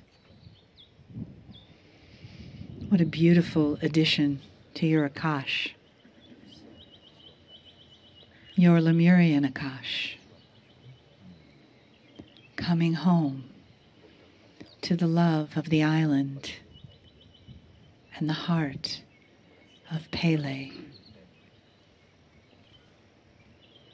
where Kryon can come to us from limitlessness to our humanity, but our very expanded understanding of how our humanity is being touched this day.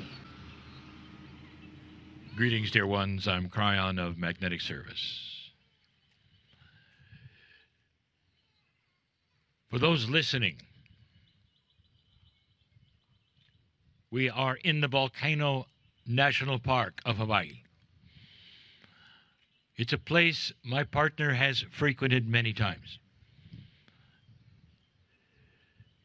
He's been shown some of the majesty by the kahunas, both genders.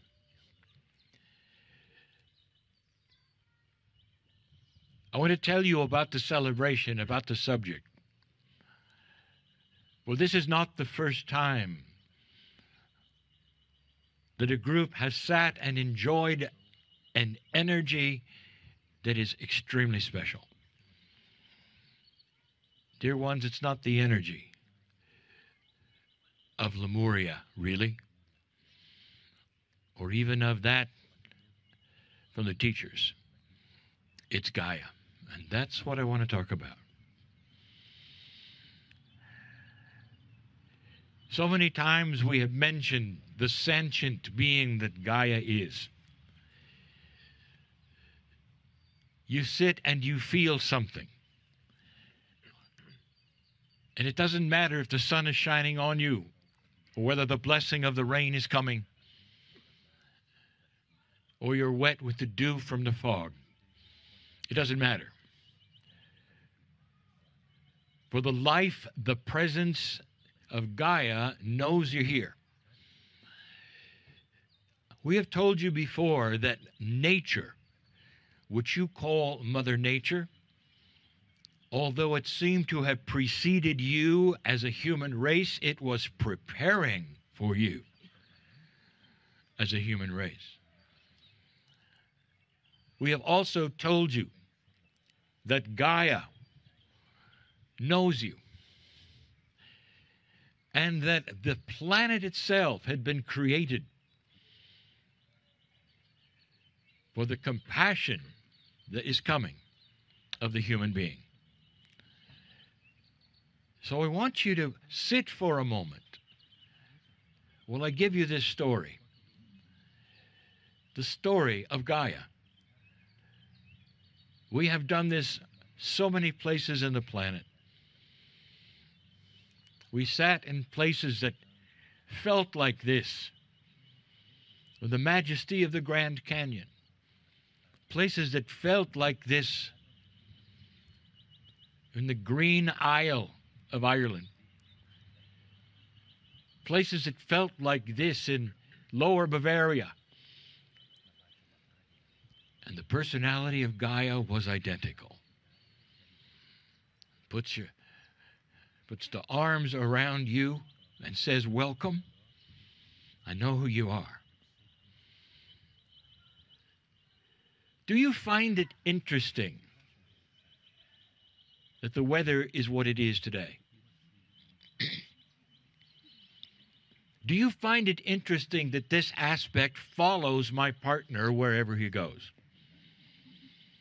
And it has nothing to do with my partner. It has to do with those who surround him. who create an energy of love and compassion, of expectation. People have asked, is it possible for consciousness to change the weather? Well, before I answer that, I want you to go back metaphorically and ask an indigenous right before they do ceremony to change the weather. They knew it. Today it's just a little too eye-rolling and scientific to think that perhaps the consciousness of the few could change the physics around them, to create rain or to keep it away, or for just a moment or two to have the sun shine upon you for a ceremony that is precious. The answer is yes. The experiments with consciousness and physics have proved, even to the scientist, that a group of human beings can affect the physics of the planet. This is not metaphysical, this is science. How much more of a stretch is it to think that a group of high consciousness could then change the weather? And you can, and you have. Welcome to your own miracle right now. Gaia knows who you are. If you interview a tree hugger, you say, why? Why are you so enamored with nature? What is it that you feel when you go and you hug that tree that's so favorite of yours? And all over the world, in any language, the answer will be the same. Somehow, for a moment or two, it gives me peace that goes beyond anything I could create myself. It's almost like all of nature reached out for a moment to say, I know you. Thank you for being here.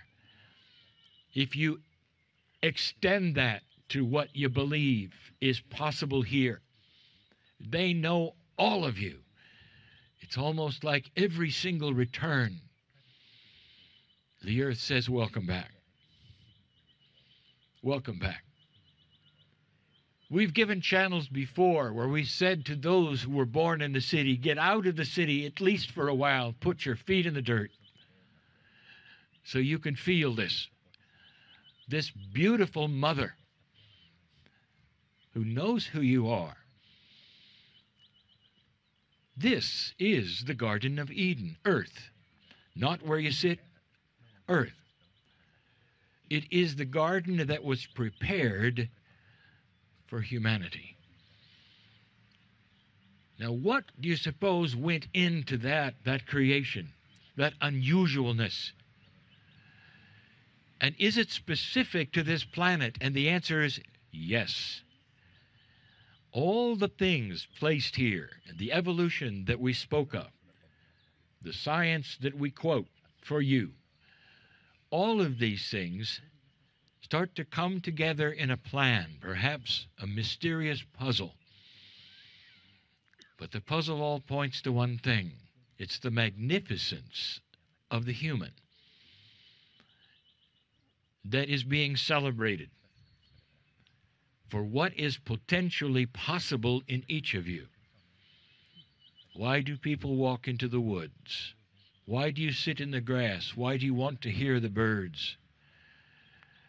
Because there is a transmission of peace to you.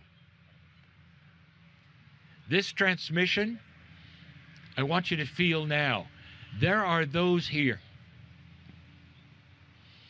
who are having difficulty, literally,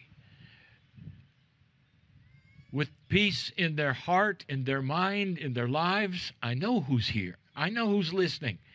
But this is especially for those who sit on the grass right in front of me.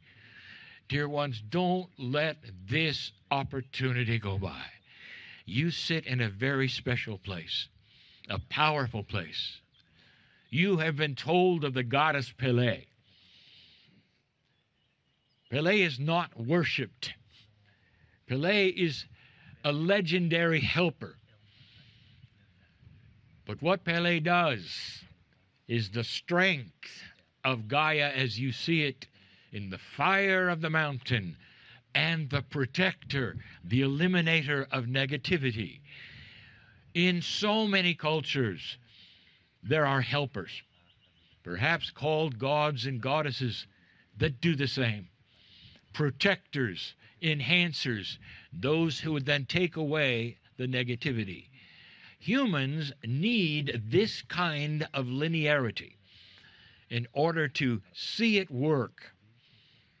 So let's watch it work. For right now, you sit in Pele's house.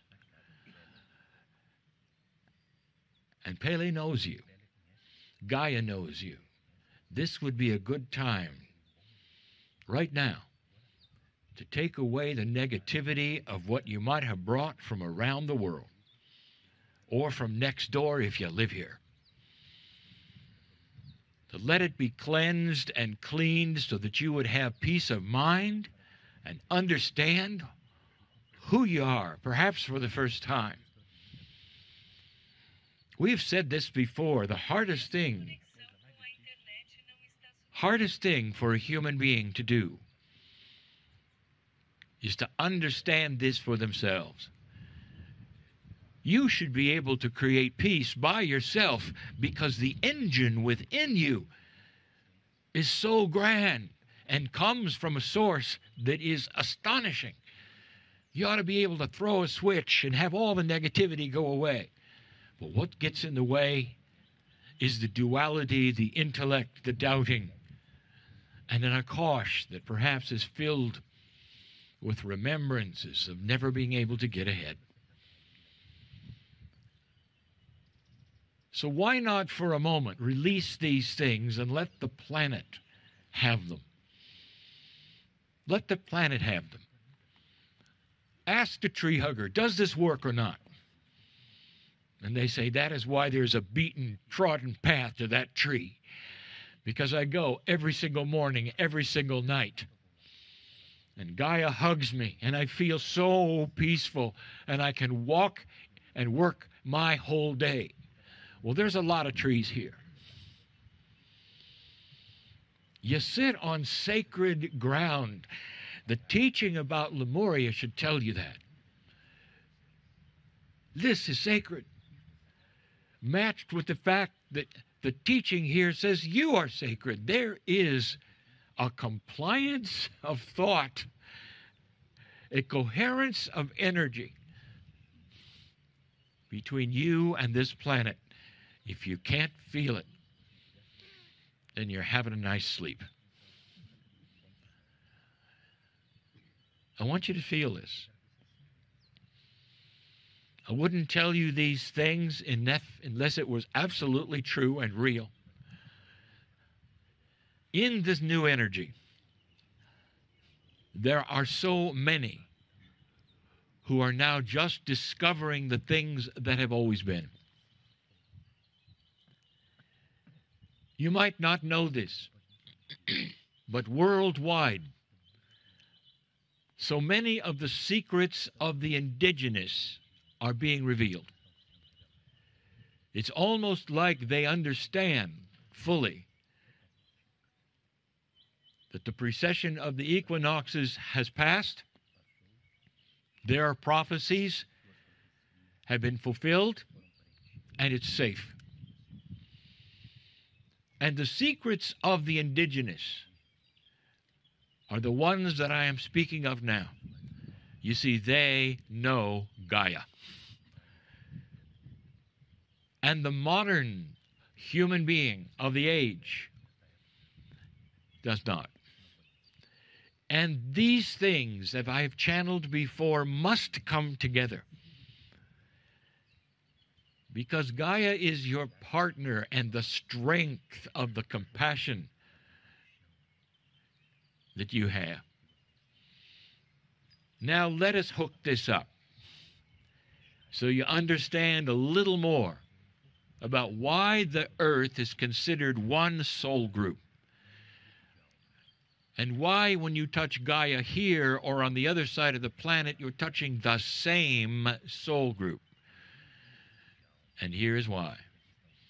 I said Gaia is your partner, and you know this. The compassion that you will develop that is new, the peace that you can have that is new, the information about you and the planet that you are starting to absorb does not stay with you. When any of you take these things and walk out into a pasture or grass as you see around you, any of you, and you share it with Gaia, it becomes worldwide. Are you understanding this? Gaia and humanity must ally, just like the indigenous understood and knew, because this is the communication of what you know and understand and the compassion you may have for the rest of the planet. It cannot stay in one spot where you're standing. And the vehicle is Gaia. For it is all together at the same place all over the planet. You touch one tree, you touch them all. I channeled that recently. If you have the information of the compassion and the joy of this new energy, Gaia will feel it, and it will be felt in other places. 200 people having compassion for the planet, for peace on earth. In this magic holiday time, 200 people on the grass, sitting in Gaia, will transmit an energy of whatever this group is to the planet instantly.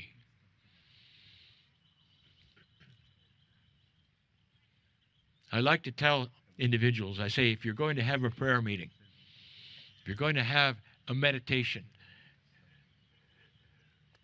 it'd be much better if it were not in a building. Because if you can go outside in the elements, you touch the communication of Gaia. What I am giving you is ancient. What I'm giving you is simple Simon 101 Gaia. That an indigenous mother or father would sit and tell their child. It has to start somewhere for you to understand the alliance you have where you sit. What did you feel at the volcano? Was there peace there? What monstrous energy, truly, something that would be very fearful if you could see it, truly, in its powerful form. But what it gives you as you look upon it, feedback of peace. All of that power speaks peace to you. That's Gaia saying it is safe here. That is Gaia saying welcome to a very special, special mountain. That's Gaia giving you the invitation to give back something. Because what you do, human being, in your compassionate source as a group cannot be matched by any energy on earth. Because you carry a piece of the Creator inside you. Now, I'll give you something just to think about before we close. If this process is possible, a small group out in the open touching that which is Gaia, therefore touching the entire planet, if that is possible, just pretend for a moment. Is there also a system, just pretend, that would take the compassionate earth and amplify it all over the galaxy? I'm not going to say much more, But I just gave you the reason you're here. Think on these things. There's a system. You are not apart from anything you're looking at. Celebrate it and then use it. And so it is.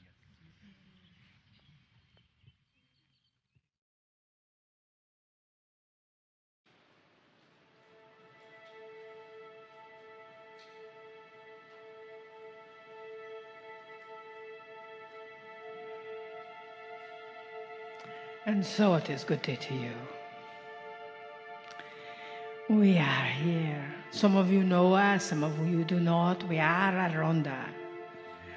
And we bring with us an entire council of light just to reflect your light.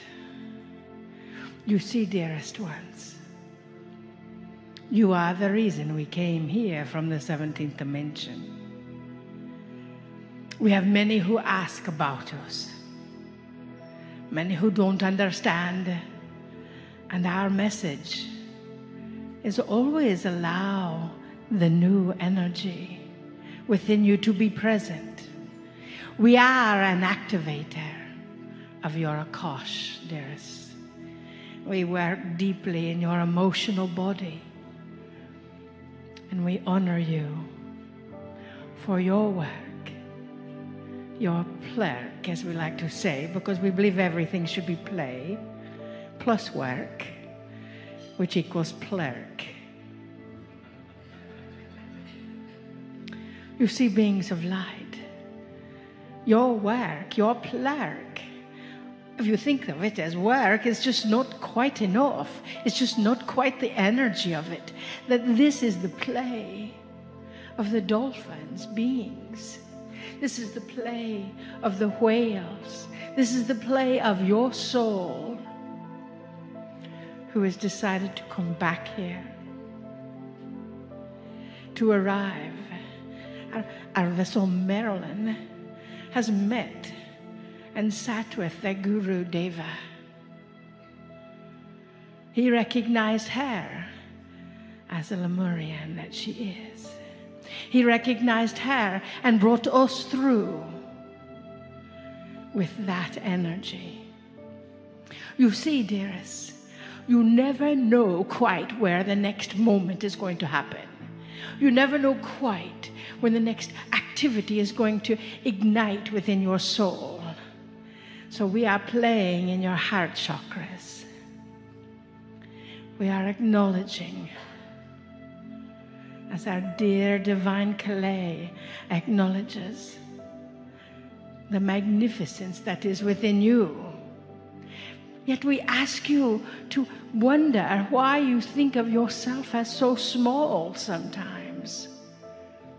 You are not. You are who you are back here to assist in the shift of this planet. We are here to remind you of who you are. That brilliance, that light, that eminence of joy, of love. We are here to hold you always in that heart of unconditional love that only the great masters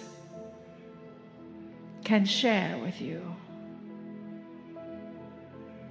You see, dearest, we see into your soul.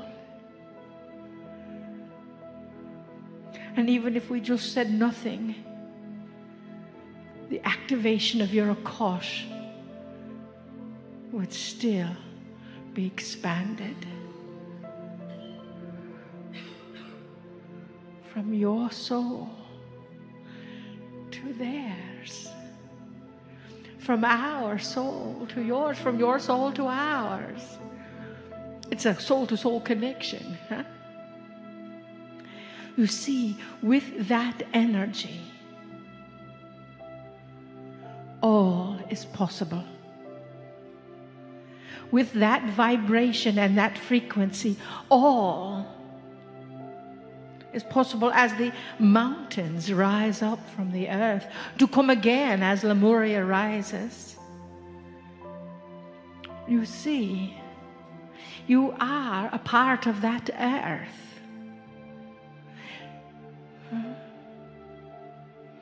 The message for our vessel Marilyn yesterday from Pele was never let anyone else define you. And of course, being our vessel Marilyn, she argued, she said, can't you move that to the positive? Always define yourself. And Pele spoke to her heart just as she spoke to yours. And you were gifted with a part of her energy to bring into your home. That is rare. You see, you are dropping your energy everywhere around this planet. Everywhere where the magnificence of the notes are playing with the DNA in your body. That vibration shifts your consciousness to be you. And we charge you with being the love that you are.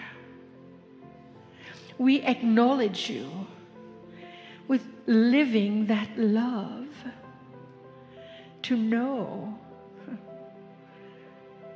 that there could be more, there could be less, but it is all in its divine perfection.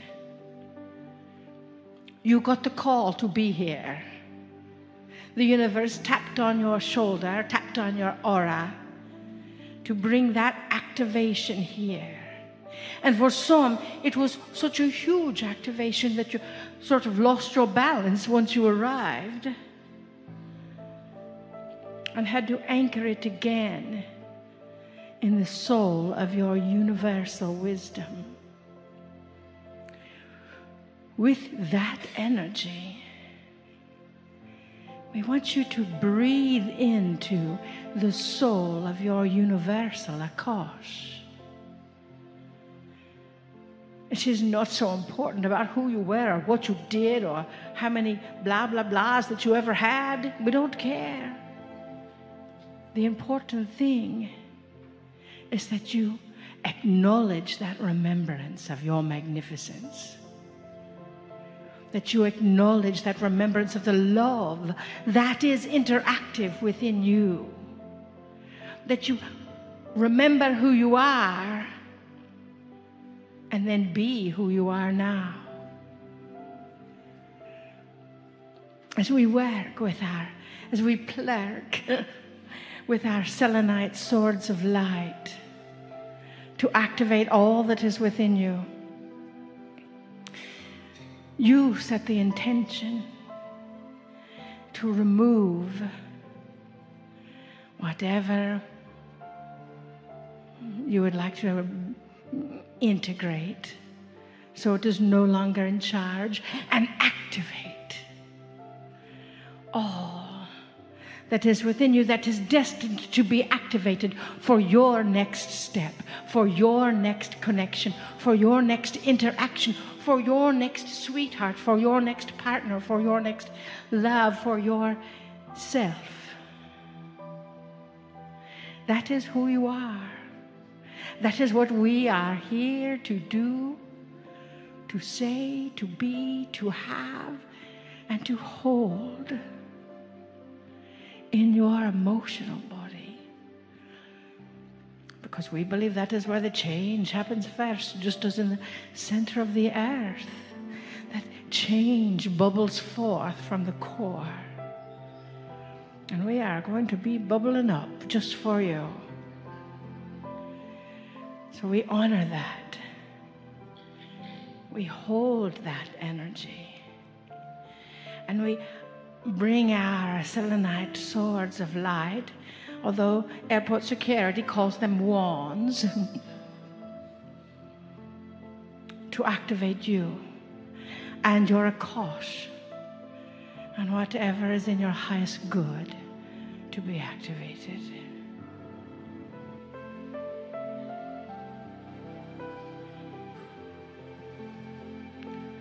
Beloved ones, we greet thee.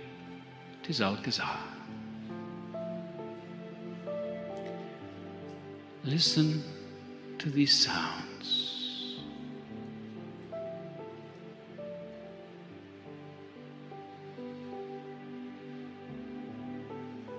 These sounds were created by this master here.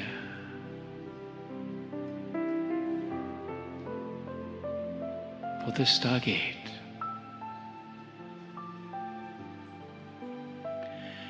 We invite you all to close the eyes. For as we all talk to you, we are sharing far more than words, than information. There is an energy transmission coming through these four on the stage. Relax and allow.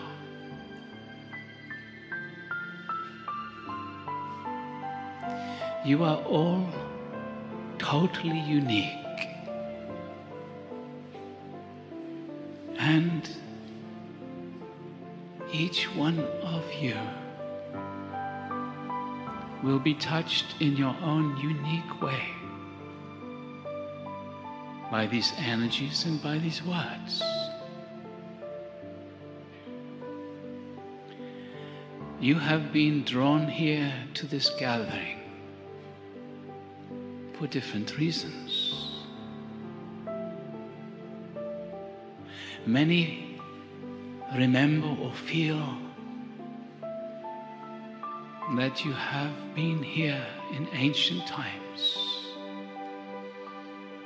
in the times of Lemuria. What is important is the now. What is important is how you allow your own divinity, your own sacredness to be lived in your daily life.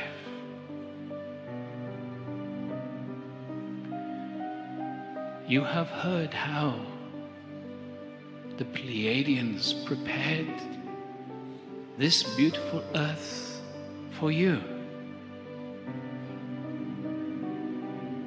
You have heard Kryon say that you were there watching the process even as the earth herself was born. So who are you? You are not this body that you are seated in right now. Who are you? Beloveds, you are all, without exception, extraterrestrials.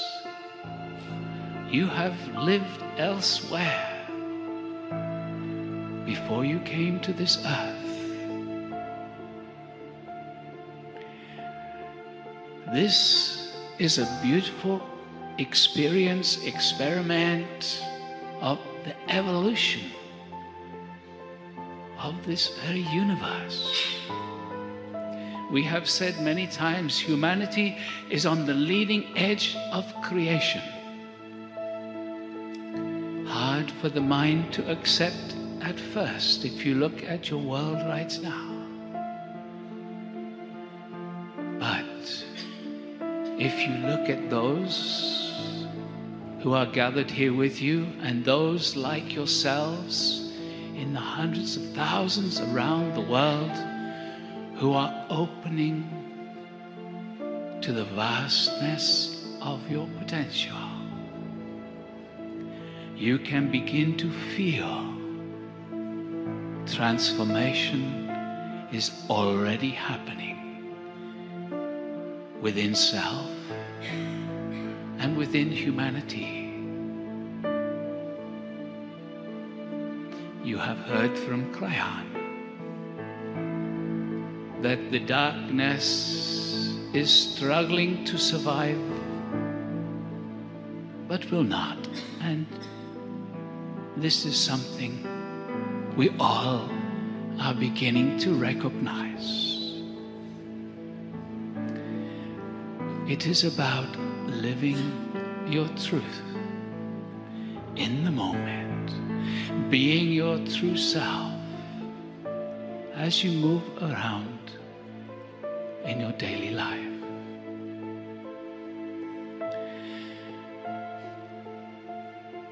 We introduce to you the Lemurian Masters, and we would like right now for each one of you just to invite them once more to come and join this gathering.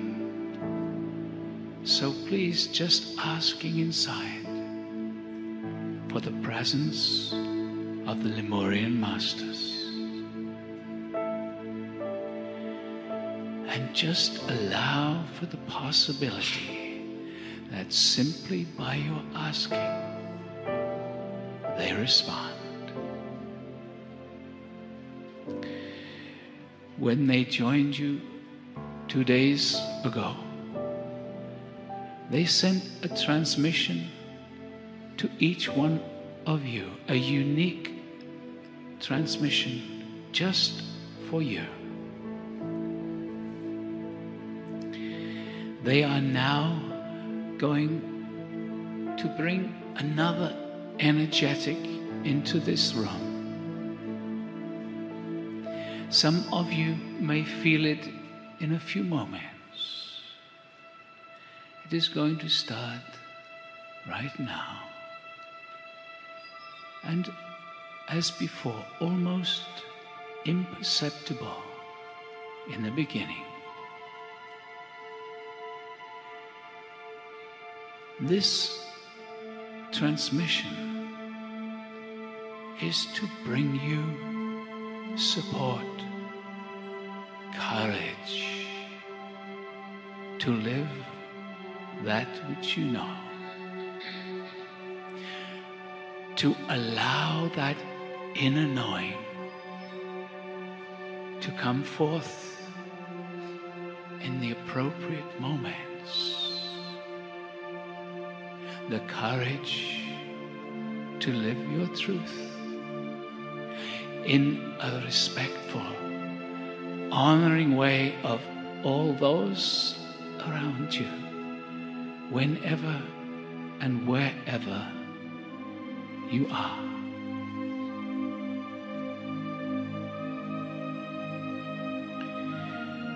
You are vast beings. You are slowly, slowly beginning to grasp this. You have lived elsewhere before you came to this earth. You have always been hard for the human mind initially to accept. But as you connect more and more to your higher dimensional DNA, your Akash, feelings, memories start to return. Beloved ones, it is time to know who you truly are.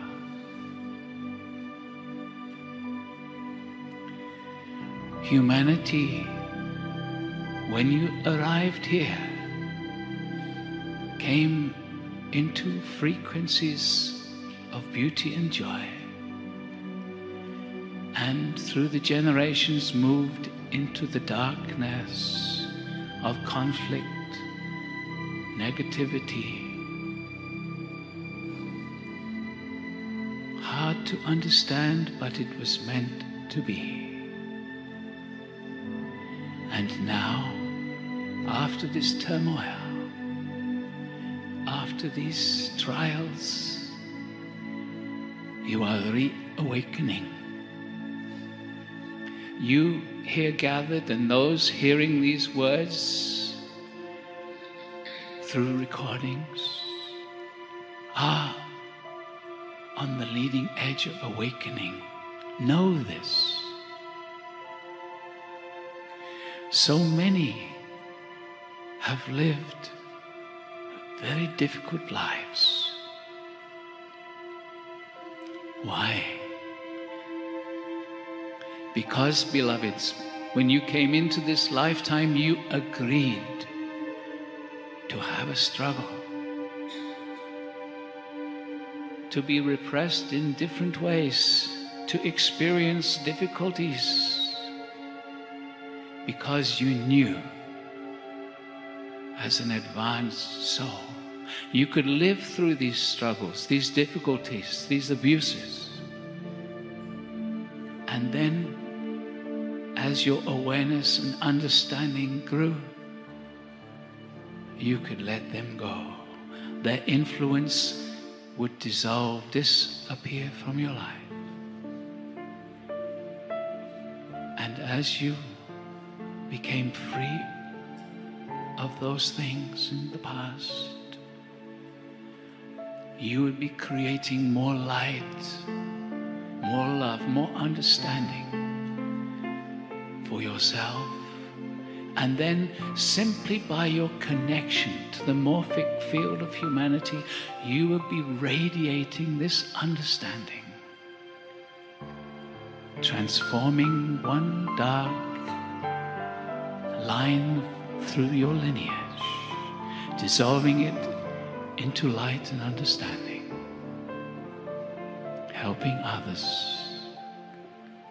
making transformation easier for those who follow behind you. Beloved ones, you are greatly honored for the struggle, the strife, not just in this lifetime, but allow it to complete in this lifetime. No need to carry the pain any further than now.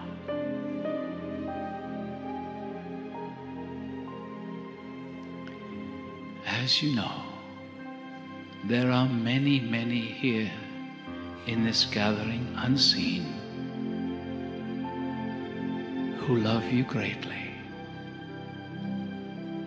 There are the guides from all kinds of realms who are here with you right now, who love you and are available in this moment to assist you dissolve some of the final attachments to the pains and limitations from the past. If you would like assistance in this, in becoming free of limitations known and maybe still unknown, just say inside, yes, I am ready. I am ready to receive that assistance.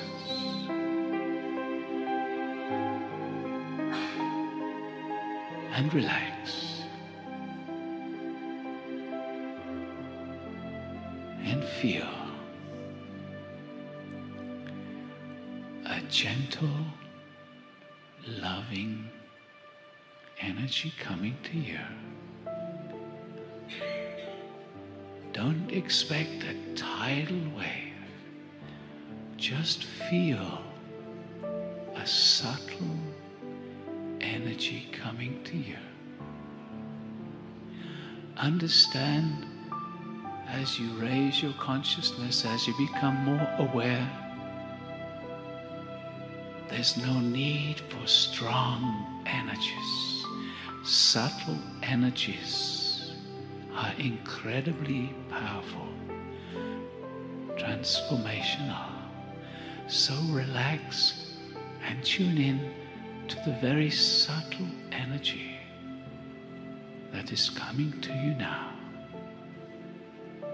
For beloved ones, we are with you. It is time to be free.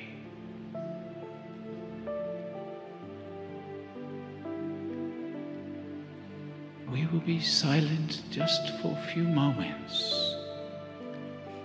Just feel the subtle energies around you.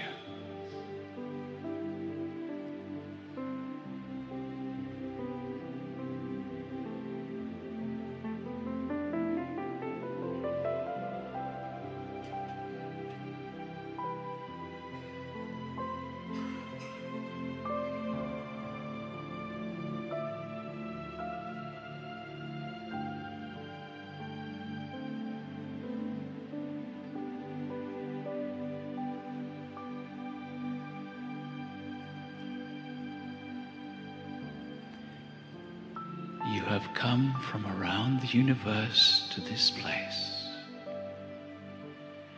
to create something that has never occurred before in the whole of this universe.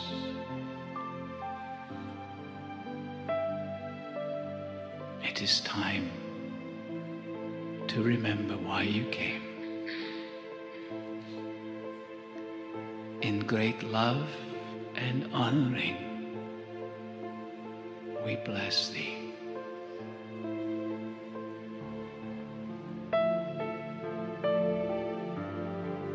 And we will talk to you again very soon.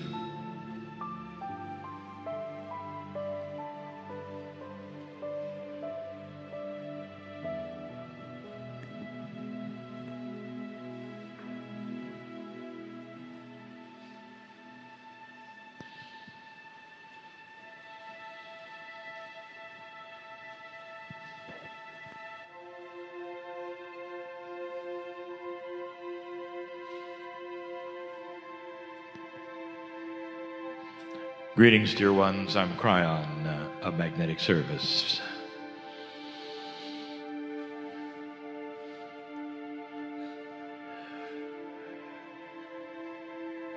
You realize the information that is being given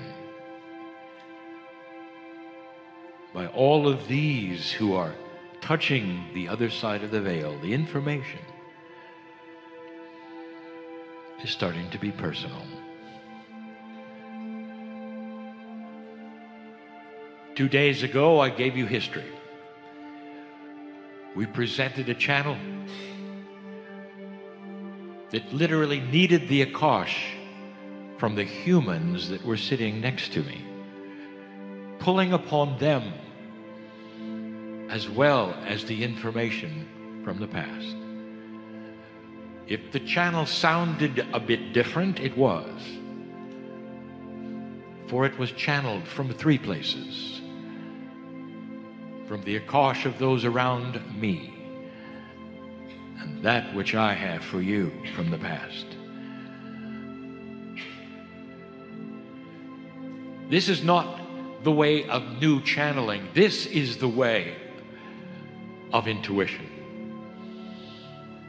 That as you start to expand, information that you are going to glean from what you believe is your higher self is also going to come from a collective. It's time to stop being so linear in your spirituality.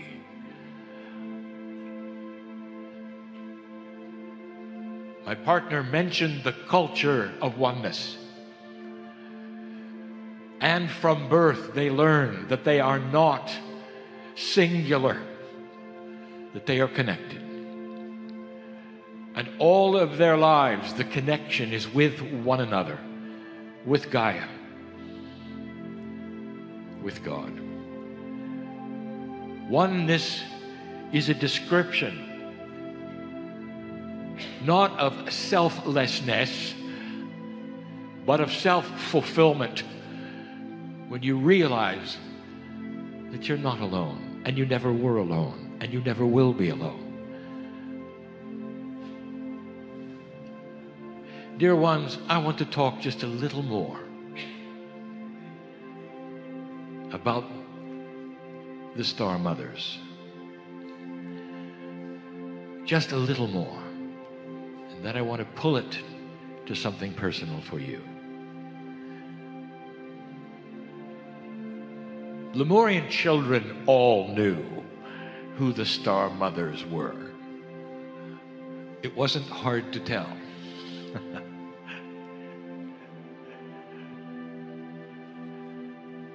Humanity, as you know it, is quite a bit taller than it used to be. It has to come from knowledge, nutrition, evolution, numbers of things. Lemurians were not all that tall either. But the Pleiadians, well, now they are taller than you are. In their physical form, they are taller than you are. So now you can imagine how tall they seemed to the children. It was no secret who they were. Star Mothers. And when the Star Mothers started teaching the 5 spokes around the great central hub, I told you 2 days ago about how this information started simply and then would expand. And I gave you the names that were memorized of the 5 spokes around the hub. Some of you have put this together, and I didn't mention it then. I wanted to wait till now. What do you think the advanced information would be? What would come after years of teaching to the children to the age of 13, where they would split in, then be taught in genders? The beginning, if you want to say, of the sisterhood. What could come after that that hadn't been taught in all those years? And this is where it gets good. Because then the teaching turned to the 6 spaces around the 5 spokes. I'm not going to go through a lineage of what the 6 are, dear ones. Someday I will. The children didn't learn their names. The children had no awareness of the spaces. The children only saw the physical, the 5. The children only saw the hub. And until the age 13, they concentrated on the 5, the circumference, the hub, the oneness, never understanding that the real teaching were the 6 spaces. Because, dear ones, here is a basic truth. Everything you see, everything you feel, everything you believe is real is a tiny fraction of what is there. And in the spaces between the spokes are the truths of God, of the universe, of physics, of the human body, of compassion, of love. They started out being shown and taught that what you see is not all that is there. So many of you know this. You think you see fine with your eyes until you realize you're only seeing one wavelength. You think you're feeling everything and smelling what you can until you realize that an animal can do it 100 times better than you. There is so much that is unseen and unknown that your senses are not even tuned for. Who among you regularly can see and analyze a human Merkaba? Right now, as I speak, there is an invisible energy that is new, that is pouring from Stargate. It's invisible. There is so much in the spaces. So much. One of the spaces I'll give away, and that is the secret to health. Not to long life, because that is one of the spokes. The secret to health. And that you meet innate. Innate is invisible. Innate is the smart body. Innate is tuned to the pineal, to the higher self, to the oneness. Innate is the bridge from 3 dimensions to many. That's in the cracks, in the spaces between the spokes. And then you get to the ones that are so precious, so divine, so sacred. You start to learn about love. You all know about love, don't you? And if I could ask you, what is the main thing that you could say about love of any kind on this planet? Love between humans, the love of God, the love of you and your infant, the love of you and an animal. What is it? And you'll say, it's thick. I can feel it. And I would say, what does it look like? And you would say, well, it's invisible. But all of you know what it is. You sense it, you feel it, you count on it, you desire it, you crave it, you bathe in it. When you hug the tree, you feel the love of Gaia. Perhaps when you stand outside with your arms raised to the ocean, you feel the love of those around you, or perhaps your ancestors and Gaia. And it's all invisible. It's one of the spaces between the spokes. So let's stay there for a moment. The biggest unseen thing that humanity has not recognized is the reason why you're here. Oh, I chuckle because it's so big and it's so grand and it hides. The love of the Creator has no bounds, cannot be measured, cannot be understood. So often it is seen as something else. Incredible love is seen as discipline somehow because that's all your brain is allowed to do. Sometimes the Creator wrongly is then attributed to the human father. It's not that way. It isn't. It's the human mother and father. You cannot genericize God. It is enormous. It is huge. And it waits on the outside of each human Merkaba. It waits to be invited in. That is the definition of free choice.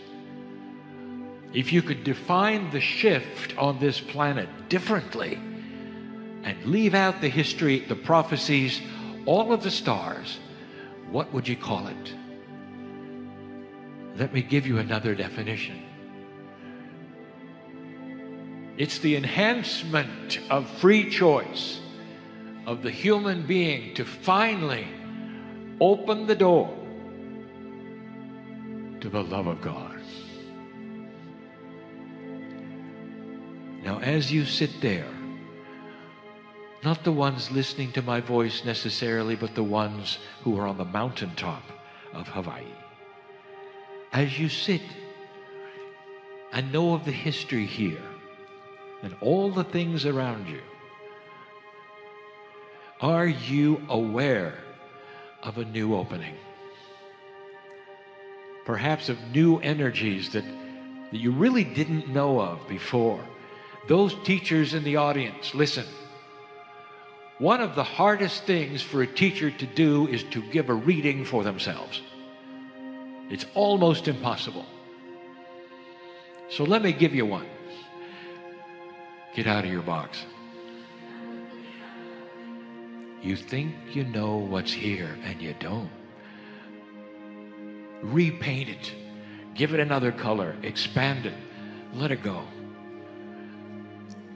Now don't mishear this. You're going to use everything you know and have known as the foundation for a new building that's coming. The foundation is the core that you've learned in the old energy, and the building that you're building is going to be the ones that are in the spaces between the spokes. The invisible, the compassion, the love, the reasons, the whys. Why you're here is because of the love of God.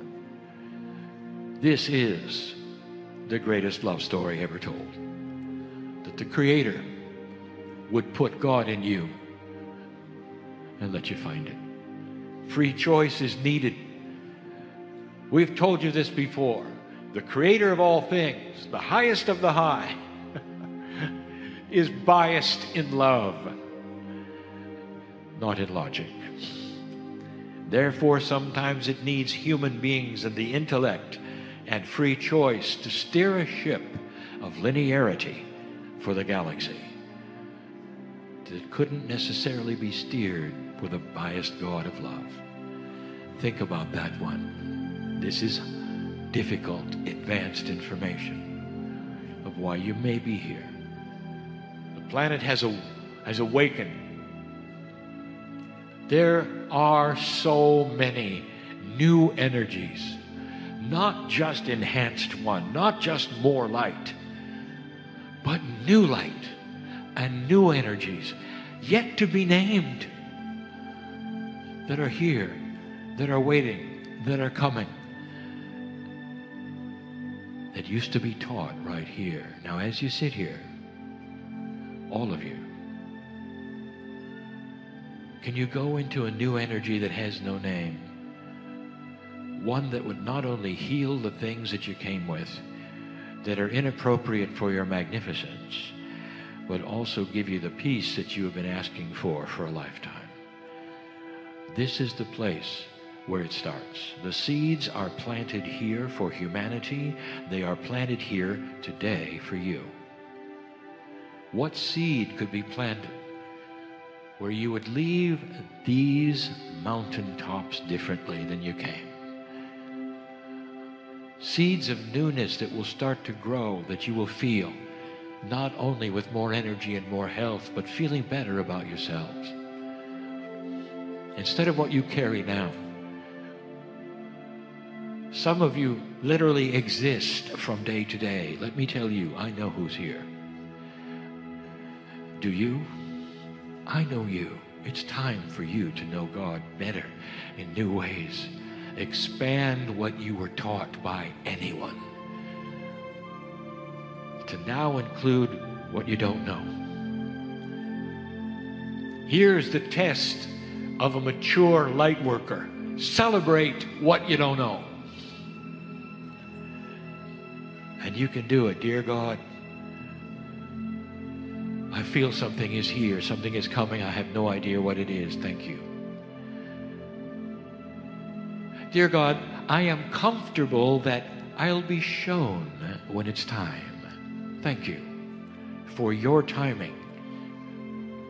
Dear God, I know in the past that I pushed and I've asked again, and then I've asked again. Let now we expand past the bubble of need to know and go in new energies that we don't know of yet, that will flow through me and create a conduit for others to see oneness through me, oneness through me. I'm going to do something I've never done before, because it's time and it's right. And I ask the forgiveness of the two on the stage as I do it, because I'm going to tell both of them something that they cannot tell themselves. Because a human being, even a channeler, cannot read themselves. Oh, dear Pragit, you've sensed it coming. I know you have. There's something new coming. I said it. Out of Stargate pours something new, something very new, something enhanced. Alcazar is birthing another entity for you to channel that is great and loving and beautiful. And when that entity comes to both you and Julianne, it will then enhance your work greatly. You felt it. You will name it, sir. And the one next to me, oh dear Marilyn.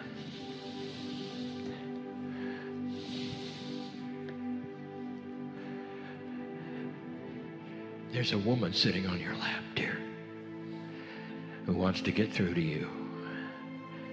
Recently deceased, and you know who I'm talking about. And she is so proud of you. Her eyes are open. She's beautiful, like you remember. She's on your lap. Let her in.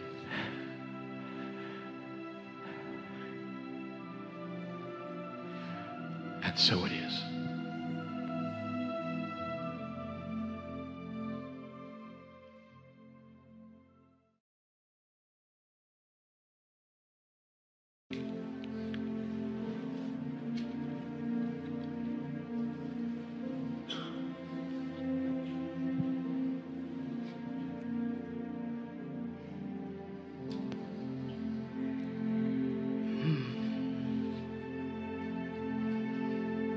Dear Shining Family,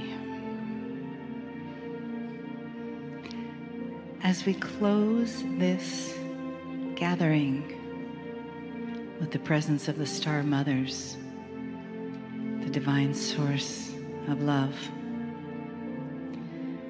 we open our Lemurian vessels to the world.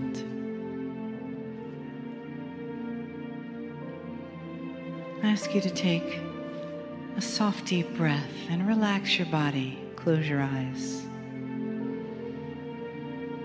And take this journey with us in your Lemurian vessel of light. And that is who you are, who and what you came here to be. A vessel of light and love. A temple to the divine. And as you follow your breath softly in and out, feel the space that we've cleared this weekend for you to hold more of that light and to recognize yourself as the source of divine love. The connection to that one source through your heart, your soul, your DNA, and the Star Mothers who are always with us. And they celebrate your activation, your remembrance, your reawakening. They celebrate each one of you. Breathe into that. Say yes to that. And allow the space that we've created here inside of each one to continue to expand, to hold more light, to hold more love, more sacredness, more magnificence.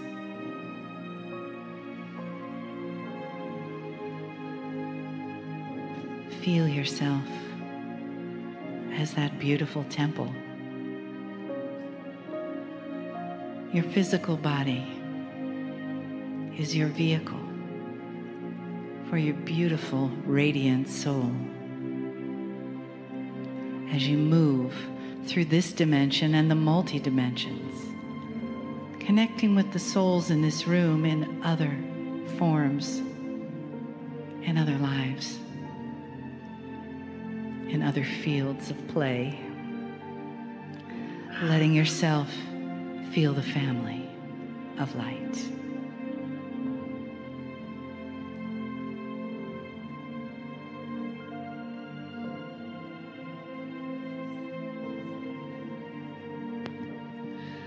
As you sit in the chair, you feel your physical body, and it is like a garden. It is the soil from the earth. And in this garden, there can grow beautiful flowers. And the seed was planted a long, long time ago. And through the journey of time, the seed was buried deep. But the light of a new dawn, a new sun, shines on this creation.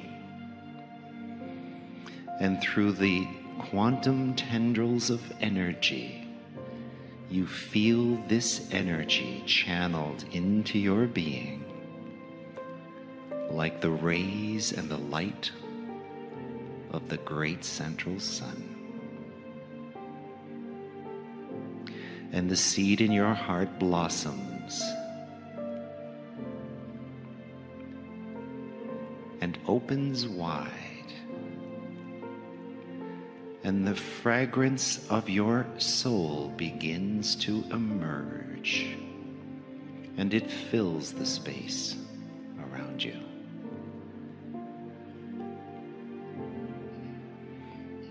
And teardrops of joy fall from the star mothers as they celebrate this awakening and your becoming. And they hold you in their arms with the love that only the mother of a child can know. And they hold you in this embrace as they support you in your becoming.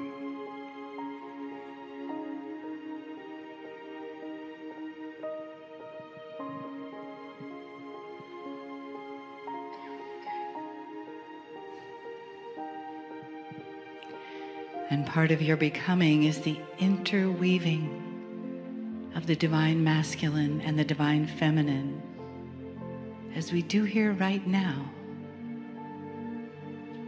as we live a new walk in our place of seeking balance in the world. We begin by seeking that balance within ourselves. Bring your awareness to the place in your body called your spine. And let your mind's eye envision a spiral of DNA wrapped around that spine, clockwise. And then another spiral wrapped around counterclockwise. This is the masculine and feminine, bringing balance to the human in the physical, in the spiritual, and the emotional bodies.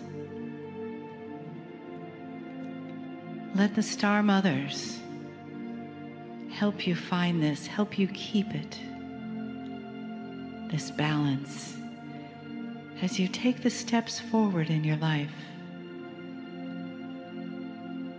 that will bring that closer and closer to you.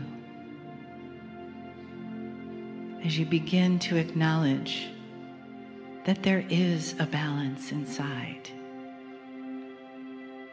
See those DNA spirals spinning with joy around your spine, and they say yes to this beautiful Lemurian vessel of light that you are. Each spiral dancing connecting divine masculine, divine feminine in each person. This is the blessing from the Star Mothers who teach us so lovingly that we can and we do balance ourselves with these teachings. We become self-balancing masters as we move forward in the light of their love.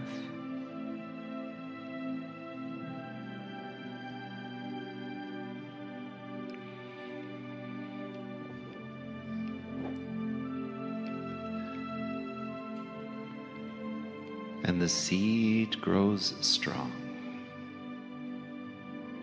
and the light shines brightly. And like the trunk of a tree,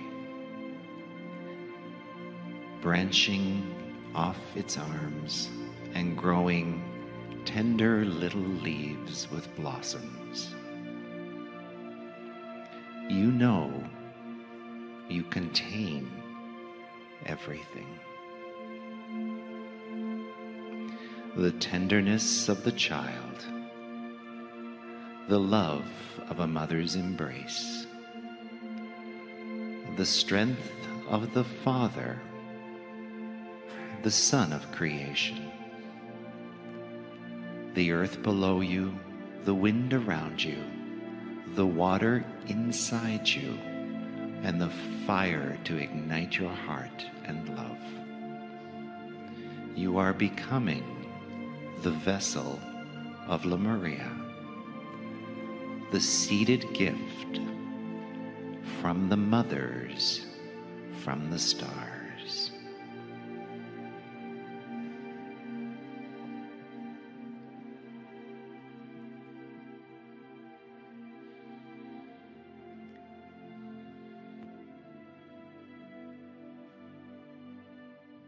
Greetings, dear ones. I'm Kryon of Magnetic Service.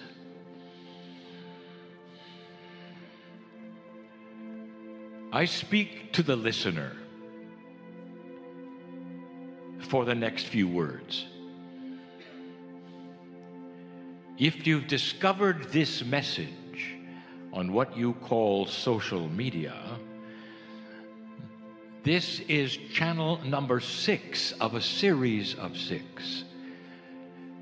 And it's planned to be the 6th one. There's 5 others. You may not find them on the social media that you found this one on, but they exist all together in another place. It is December 22. In the year you have designated 2017. I also give this channel a date stamp. And it's important that you understand, listener, that this is simply a piece of a larger puzzle.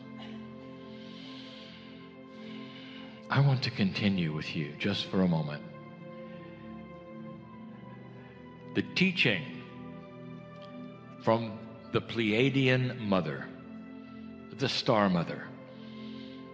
It was 2 days ago when we presented the circle with the 5 spokes. At that time, I gave you basic elementary information that the children would be given. We told you that the children often decorated the center. It's because they had no idea what the center was. Sometimes they'd even put a light in it. It'd be a candle burning either the oil of the fish or the tree. And they called that the sun. At night it looked like it, especially in the circle that represented the solar system that they were indeed told about. But when they got to be 13, that all went away. and they begin to discover the space. Now we're going to give you some information that we did not give you before. It's not that important. It's just that we want you to visualize this for yourself. And perhaps even remember what the wheel might have looked like. The circle on the ground, in 2 dimensions on the ground, and what it really might have looked like. Then slowly we're going to count the spaces.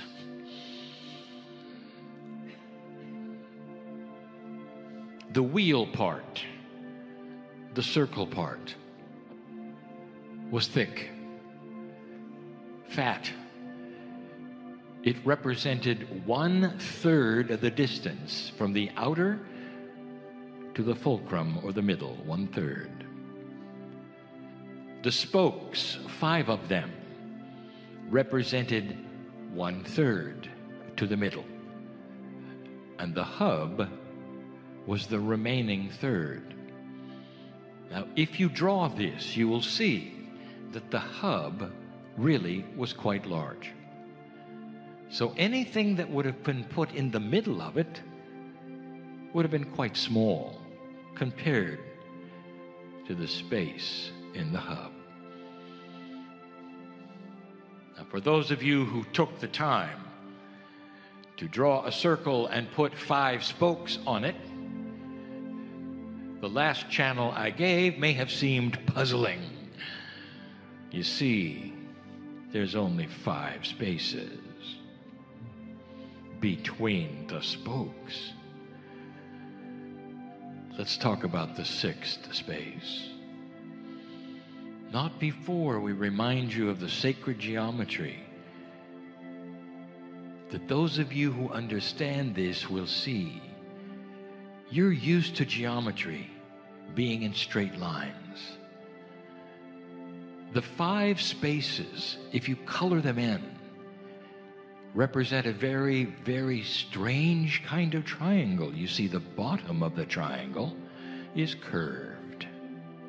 You have 5 triangles which are unusual because the bottom is not a straight line.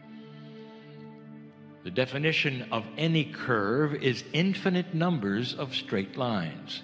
There is a message even within the space's shape, 5 of them. Where is the 6th space? And the answer is the hub. That's number 6. Now, to a child learning it, they would never see that. They're not taught that. The women are taught that.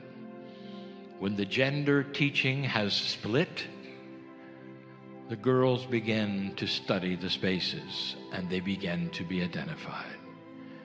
That which is invisible, as I've said before, that which is difficult to understand. And the reason the women get it is because they're going to need it to teach the sacredness that they're going to hold of advancement of a relationship to the center hub. Even the children are taught that the center is God. The great central sun is God. And that the great circle, that place around it, is life. It's their life. And from the beginning, they see something. First of all, it touches all the spokes, and all the spokes touch the middle. They also see that there is no beginning or ending of life. Therefore, no matter how long they study it, they always see the same thing. It never ends. Eventually, the teaching, even of that which is of the circumference, even that which is of life, is so sacred. And it says this: no beginning, no end to the essence of you.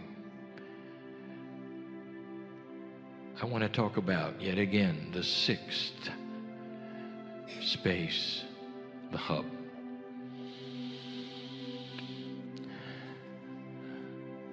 The hub is beginning to show itself. Those spokes, they go both ways. And again, you have the teaching that there is no directionality on any of the spokes. You see, there's no proprietariness. They all connect to the center, and the center connects to the outside. Remove one, and the system is weak. So the hub is not the end all. The hub is not the power center. It is simply the center. Advanced teaching says that all the wheel is connected in such a way that it is one. That the spokes, the outside and the center, all vibrate at the same level. Therefore, all things are the center. There is then also a teaching that in the middle of each spoke, there is a separation. Those who would make the wheel out of wood would create different kinds of wood for the spokes so that they would change color in the middle. And the advanced teaching began to color in the wheel. And the reason why there was a separation in the middle of each spoke, a name for it: duality and free choice. This is what would then separate instead of bring together the outside and the inside in both directions. Basic teaching began that the human beings, even with the circle of life, would have to cross the colors of wood, the separation between the spokes. It had to be breached. There was something there that was not then given to them by God. It was something they had to do. Belief, free choice. There was even an exercise where they would start coloring in the spokes fully instead of two colors. And in graduation, they would have the spokes all one color. Some of you will understand this, some of you will not. Meaning that they had a full connection, both directions, with the hub and the outside. They were one with everything. Now, where are you? Where are you in this system of teaching? So profound is it in the symbolism of it. Even in the gematria. The gematria is that a system in the Hebrew language which hides in its own sacred geometry. Gematria is what it's called. The Hebrew system itself has some of the seeds of the sacred geometry of the wheel. There were even prophets that were Israelites that saw the wheel in the sky. Ezekiel saw two, one within the other. This teaching in Lemuria went to all cultures. It went to some of the most basic belief systems on the planet. Where are you? Can you envision something as simple as this kind of teaching and as complex as what are you going to do next with your life? Every once in a while, we'd give readings in the audience. 3 of you right now here sitting in front of me are in a certain state of depression. I know your name. I'll say it again. Not the one you were born with.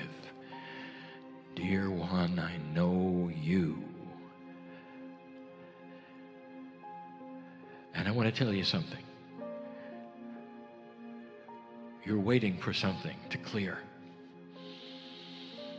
to get out of that hole that you've dug for yourself that is so black and so dark.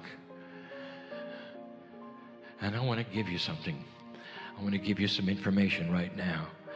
From the other side of the veil, I know your name, and we need your light. You are a light worker, and that's the reason you're here. And you thought perhaps by now it would clear after 3 days, and perhaps it has not. Let it clear right now. I want to take your hand and pull you out of the hole right now. I want you to see light and feel joy. I want you to see the chills and feel the chills you haven't felt perhaps in weeks as you've been in this awful, ugly hole. I know you. I know your name. And it's time for you to come out. We need your light. Do you hear this? Need your light. And slowly, as you climb out of it, you will then have, with free choice, revelation of who you are. You may even start to remember the childhood where you giggled a lot or you ran. Even with the parents who didn't care. I know who's here. You still had that childlike attitude. You understand play. Let's return to that. It is your choice. You can break the color in one of the spokes right now and fill in that color to be complete. Two-way communication from spirit to you and you to spirit. Spirit to you and you to spirit. And one of the reasons you're in depression is because you won't let yourself see the majesty of your real name and who you are. 14 of you came here with health issues.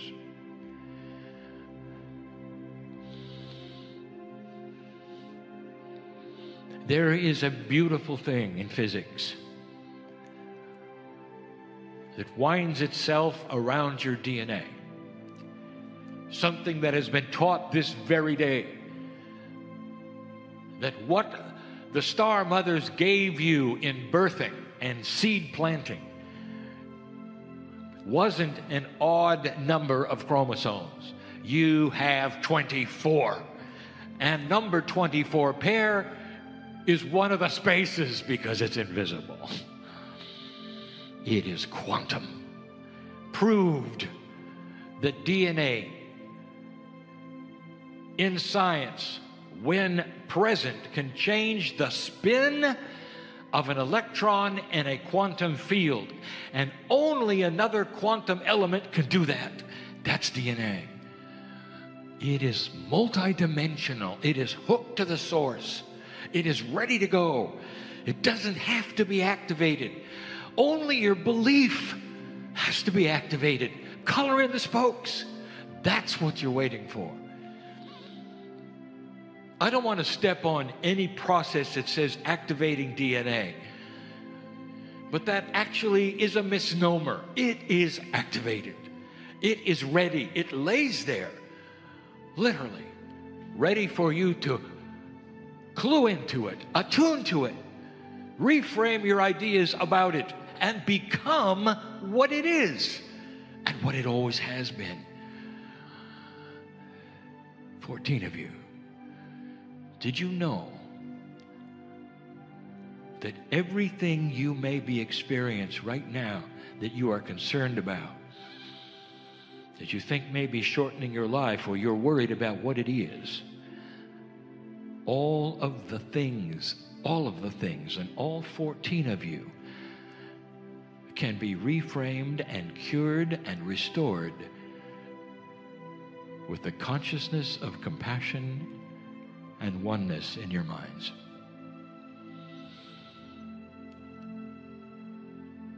Without a physician, without exotic substances you call drugs, you do it yourself. This, the pattern, the template, spontaneous remission. You've seen it. Why do you doubt it? Why do you assign it as a miracle of God? Why do you never claim it? When it happens in a hospital, there should be a party. Songs around the bed. congratulating the human for doing something advanced. And everybody ought to look at it and say, there goes me if I want it. There goes me if I want it. Hooked in to what is possible instead of something that happened from beyond, whether you deserved it or not. You deserve it. I know your names. I know who you are as you sit here. There are others who are continuing to wonder, what are they supposed to do?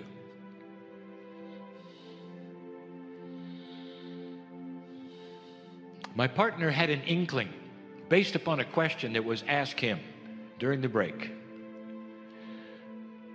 And so he looked up something I was going to channel, but he got it in advance. He always does that. 2 years ago, January, we gave an interesting channeling with a very interesting name based upon everything I've been telling you. And the channel was called 5 in a Circle. And it talks about how human beings task themselves, what they choose to do and the types of thing they do, whether they're introverts in spirit or extroverts in spirit, whether they're meditators, whether they are tree huggers. And it goes around, and one of them even is all of the others. And it talks about the incredible variety of what humans do with the peace of God inside them. And the entire reason they're in a circle is the same teaching of the Lemurian Mother. And that is this: anything you are doing that is sacred and you're feeling your peace of God is accurate for you. You don't have to compartmentalize it. That's for linear school. When they look at you and your parents say, well, what are you going to do? You've got to choose something, a thing that you're going to be for the rest of your life. This is how you grew up. Adults used to look at you as children, what do you want to do when you grow up? And you had many choices, but only one answer would be acceptable. If you said everything, they would say, okay, little person, we'll see. Well, some of you are doing everything. And I want you to know that that is perhaps one of the most advanced things you could be doing. You want to compartmentalize yourself and say, well, I race around and I do a lot of things and I'm no good to anybody because I'm fragmented. No, you're not. You're not fragmented. You're a multitasking God. That is advanced. I hope you can reframe some of the ideas that you might have as a human in an old energy that are starting to come out and be seen in a whole different way. New paradigms are here. All of you, every single one, on stage, listening, and on the seats in here, are still filled with residuals of poor self-worth. You're crawling out of this hole of the past. We've said it before, there are some listening who even fully expect termination of the planet for only one reason, that that's all the information you've ever known. That's what you got when you were born. It's going to end. It has to end. And all of the prophecies and the wars told about it in an older energy because other civilizations had gone through it and you were there too. How does it feel to have gone through the end 3 or 4 times? And then to wake up here, what are you going to expect now? The end. And it's a residual that hangs in all of you, to the point where it touches you every once in a while and says, I wonder if we're going to make it. I wonder if we're going to make it. Things will change on your news and you'll say, we're not going to make it. not understanding that the new paradigm is starting to show itself. Massive change in ways you didn't think, including the catalyst that is here, which we have called a wild card, who is putting a stick in everything you think is cherished and stirring it vigorously. That's the only way it's going to change. It's got to be stirred up. Some of it's got to be broken. I've said this to you before. This is a repeat. If you want to know what the future is bringing for your country, you are on the cusp of having a failed country. It doesn't usually last much longer than 200 years. Look at the elegance of Rome. Look at the elegance of Egypt. It only lasts so long before human nature takes over. And then it gets broken and stuck, and then it fails. What you have going on right now is a rewrite, a reframe, a big stick going in all directions. That is the only thing that will let you start again in an elegant way, without a stock market crash, without total failure. Just restructure, just reframing, just picking up pieces and building something different, modern, that works. These are all things, dear ones, that have been carefully given to you because the love of God has come from the hub, the middle, the space number 6, and is starting to invade. A good word. When the wall starts to come down, you call the veil, and it starts to get thin. You get an invasion of light. Light is more powerful than dark. The yin and the yang is no longer equal, and light starts to come forward, and some are scared of it. It's not the same as before. Things are not working as smoothly as before. 14 of you are worried about your health because of an old energy thought, the things you've been told. Perhaps some of you have seen those who would tell you what's wrong, and they also give you the prognosis based on an old energy model, not understanding that light is here and is starting to invade you in a way that is going to help you understand what's next. You've got to do this.